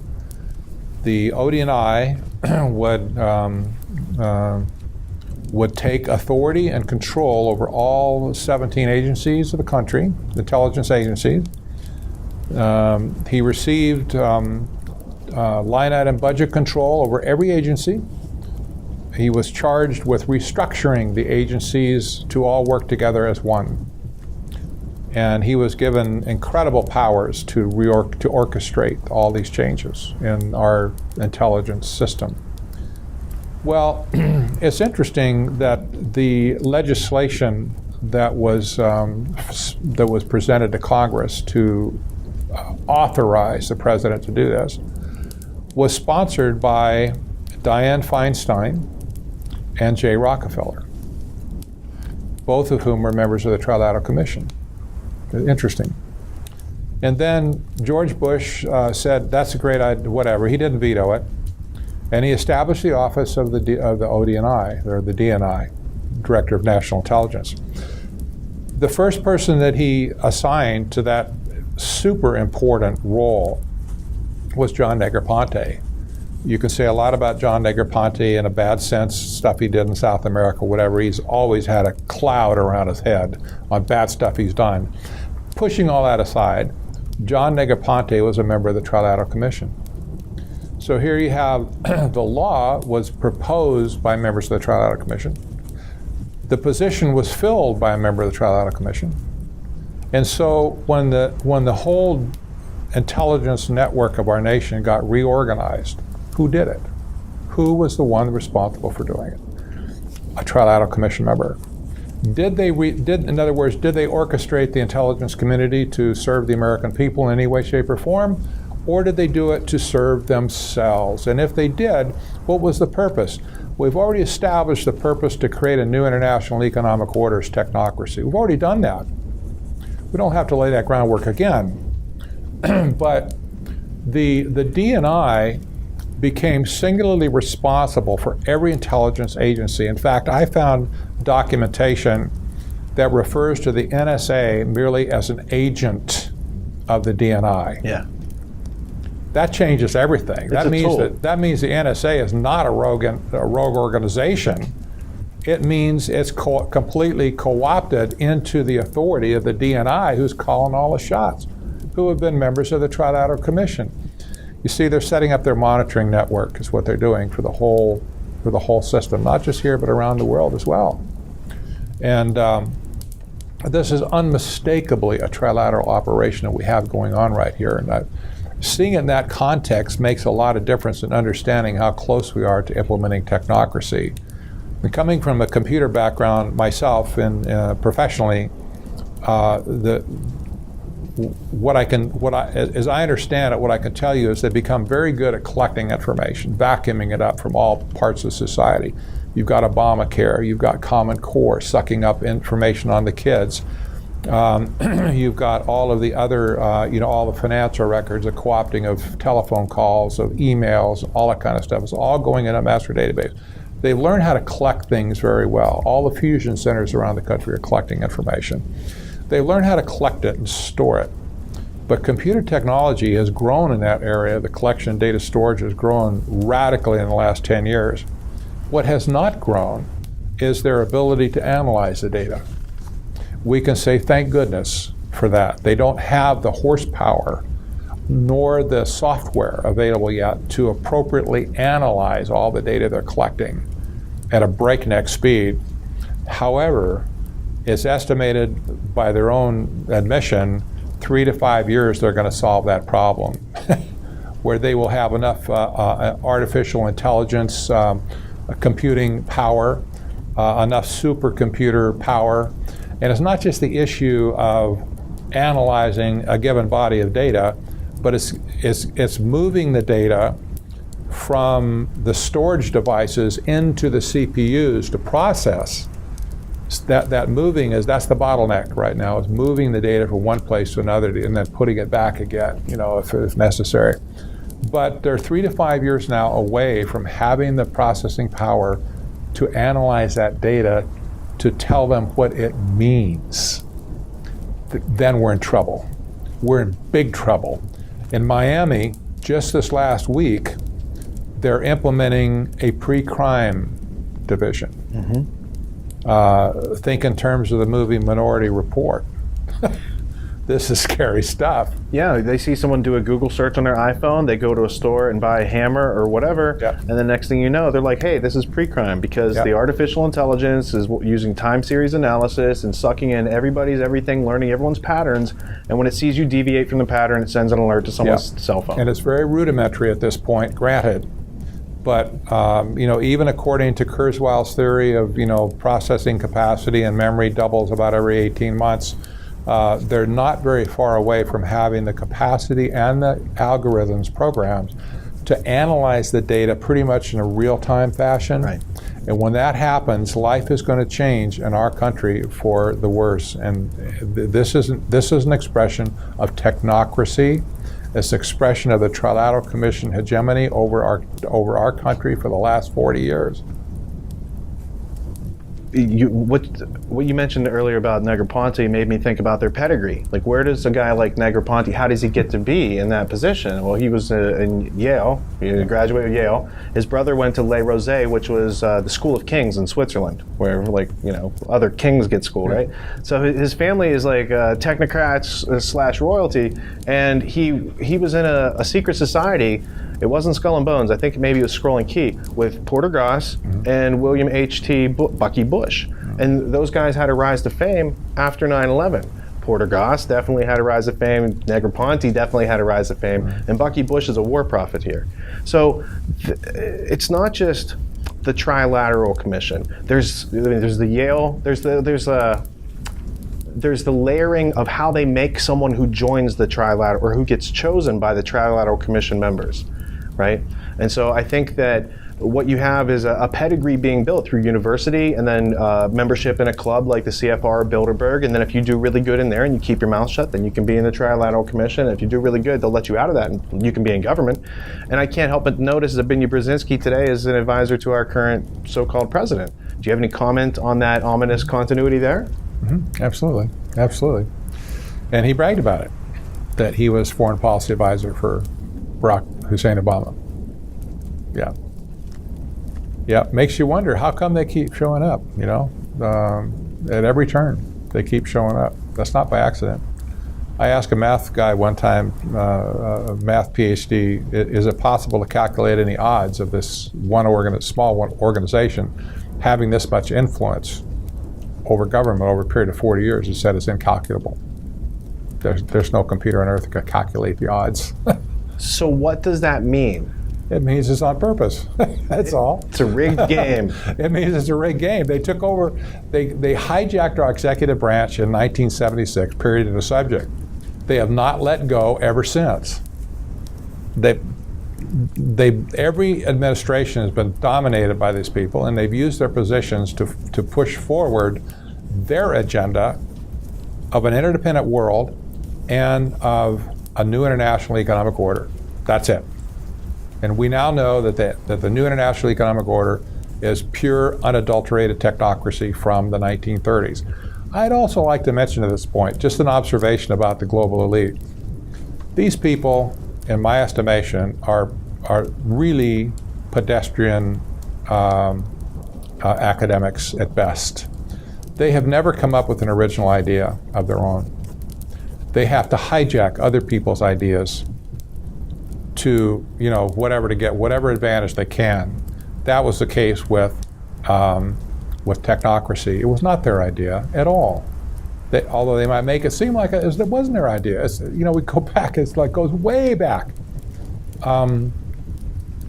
If you were to go and interview one of the original Greens from, say, the 60s, that's the long-haired, the guy now's got gray hair, right, balding, but his hair still hangs down the middle of his back, right? Go find one of those original Green guys and ask him, what's his take on what happened to the Green movement? Is he happy with it, where it turned out, or whatever? You'll find somebody spitting molten nails that they got pushed out of their own movement by these very same people. Their movement was hijacked, in other words. And the purest objectives that they had when they first started the Green movement got completely hijacked by this global elite, pushed them out, and they took off with it in a totally different direction.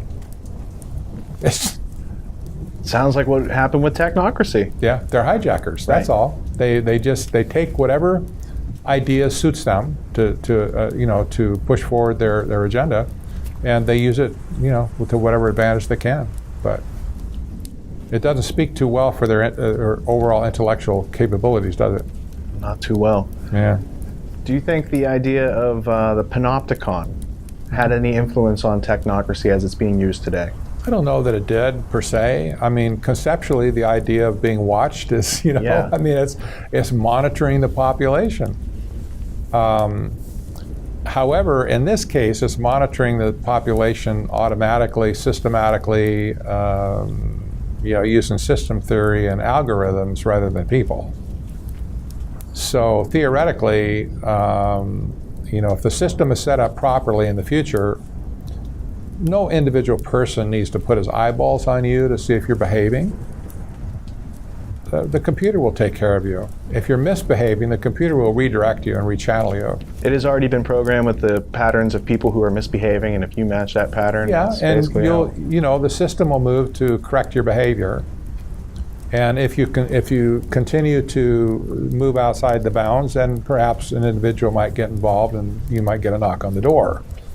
But the idea of a systematic or a scientific dictatorship is that the system does the controlling, also does the monitoring. It monitors you, it self-corrects. It monitors you, it self-corrects. And so, of all the hundreds of millions or the billions of people on the planet that are going to be involved in this system ultimately, they can all be managed and monitored in the same system and controlled and corrected in the same system without people needing to be involved. What's the most important idea you'd like the future to grasp? Wow. The future to grasp. In the short term, it's who the enemy is. Americans and patriots and people struggling against this whole thing for decades, I believe, have had their ladder leaning up against the wrong wall. I certainly did for a long time. I'm almost embarrassed to say it, but I mean, there's no point being embarrassed at this point. The cat's out of the bag. We know what they've done. We know who did it. But America will never succeed in any resistance against these people unless we clearly see who the enemy is. That kind of thinking goes all the way back to the great Chinese military philosopher Sun Tzu, who said, if you don't know the enemy, you cannot possibly win the war. And we've been trying to win the war for 40 years, and we've lost. We're worse off today than we've ever been off in the last 40 years. So something has to change in America. And I think that what primarily what needs to be changed is we need to see the enemy for who he really is, and then and only then can we really take and make a target out of it, if you will, to push these people out of influence in our country, if it's possible at all. That's in the near term, know the enemy. In the longer term, you'd like some vestiges, some memory of liberty to remain in the hearts of men. This might be difficult when we have none, if that's where we're headed. But be that as it is, if we lose our liberty in this country, we lose liberty generally throughout the world. People will be living in a scientific dictatorship-like society. Liberty will be historical curiosity. Only hopefully enough people will keep a seed of liberty in their heart where somewhere down the road, liberty and freedom might be able to crawl out of the dark cave back into the light of day again. I think that was a good last question. Do you have... You want an anecdotal story? What do you got? Well, I'll tell you one. We need something for the credits while they roll. I don't know if this will work or not, but back when during the 1980 election campaign, Ronald Reagan was campaigning against George Bush, nose to nose, fierce battle going on. And basically, whoever wins Florida, it was down to the point where whoever got Florida was going to win the nomination for the Republican ticket.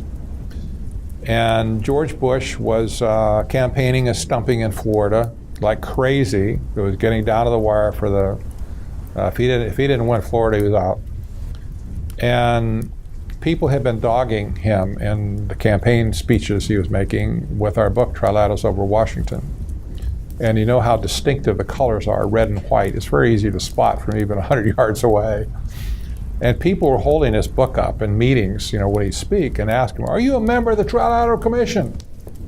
And he'd give some lame answer, whatever, and just move on. But people were quoting other things. Well, is it true the Trilateral Commission does blah blah blah, whatever? He didn't like to answer those questions. Needless to say, his last stumping speech was in Dade County, Florida, and somebody held up a book and started to ask a question, and he did a complete meltdown, turned beet red, started yelling, cursing at the guy. He snapped. He just couldn't take it anymore. You people with, whatever. Probably watched the Barney Miller episode the night before or something. He was hollering at this guy, and he got so angry, he just ended up walking out. And that lost him the nomination. That last speech, he gave up and just stomped out. And the next morning, the local newspaper there had a headline, "Have you ever seen a burning bush?"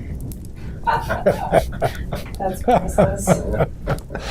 Oh, yeah.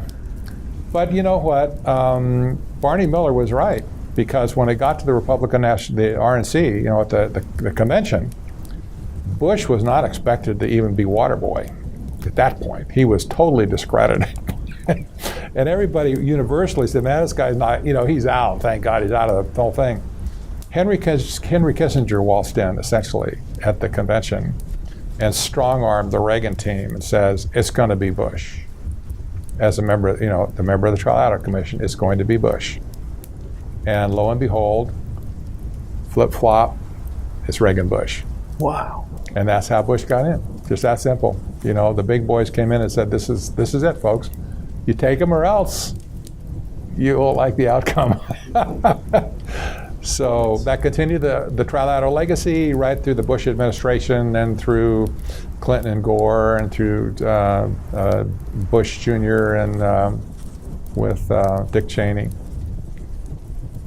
There's an ominous continuity between World War II, because Nelson Rockefeller worked in psychological warfare. Henry Kissinger was picked up and recruited in through that special group, and then that all comes forward. So when you see Prescott Bush had been financing Nazis, and Nixon, that's how he came to power in the 50s. Is he was with the Navy when he was going through, and he found these Justice Department memos, and he's like, "Hey, wait a minute, Operation Paperclip," and Dulles said, "Let me help you with your campaign." Yeah. So it's just, all these layers can't be realized in context till someone like you does all this research. And it's like, you've heard these names before, but now here's the context, here's how they fit into a story of history that applies to billions of people around the world.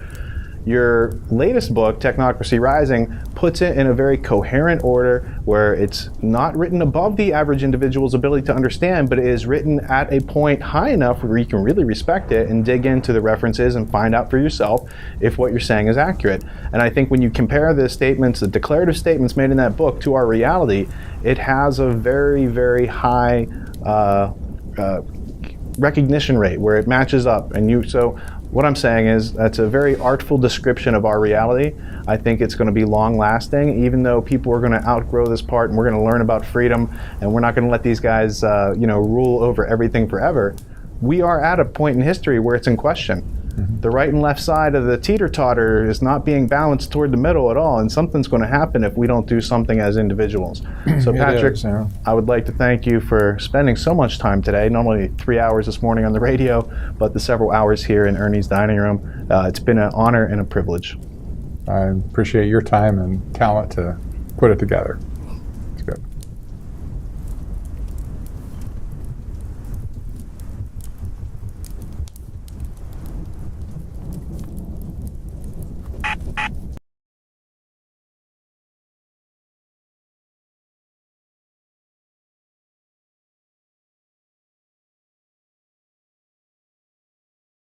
Armageddon.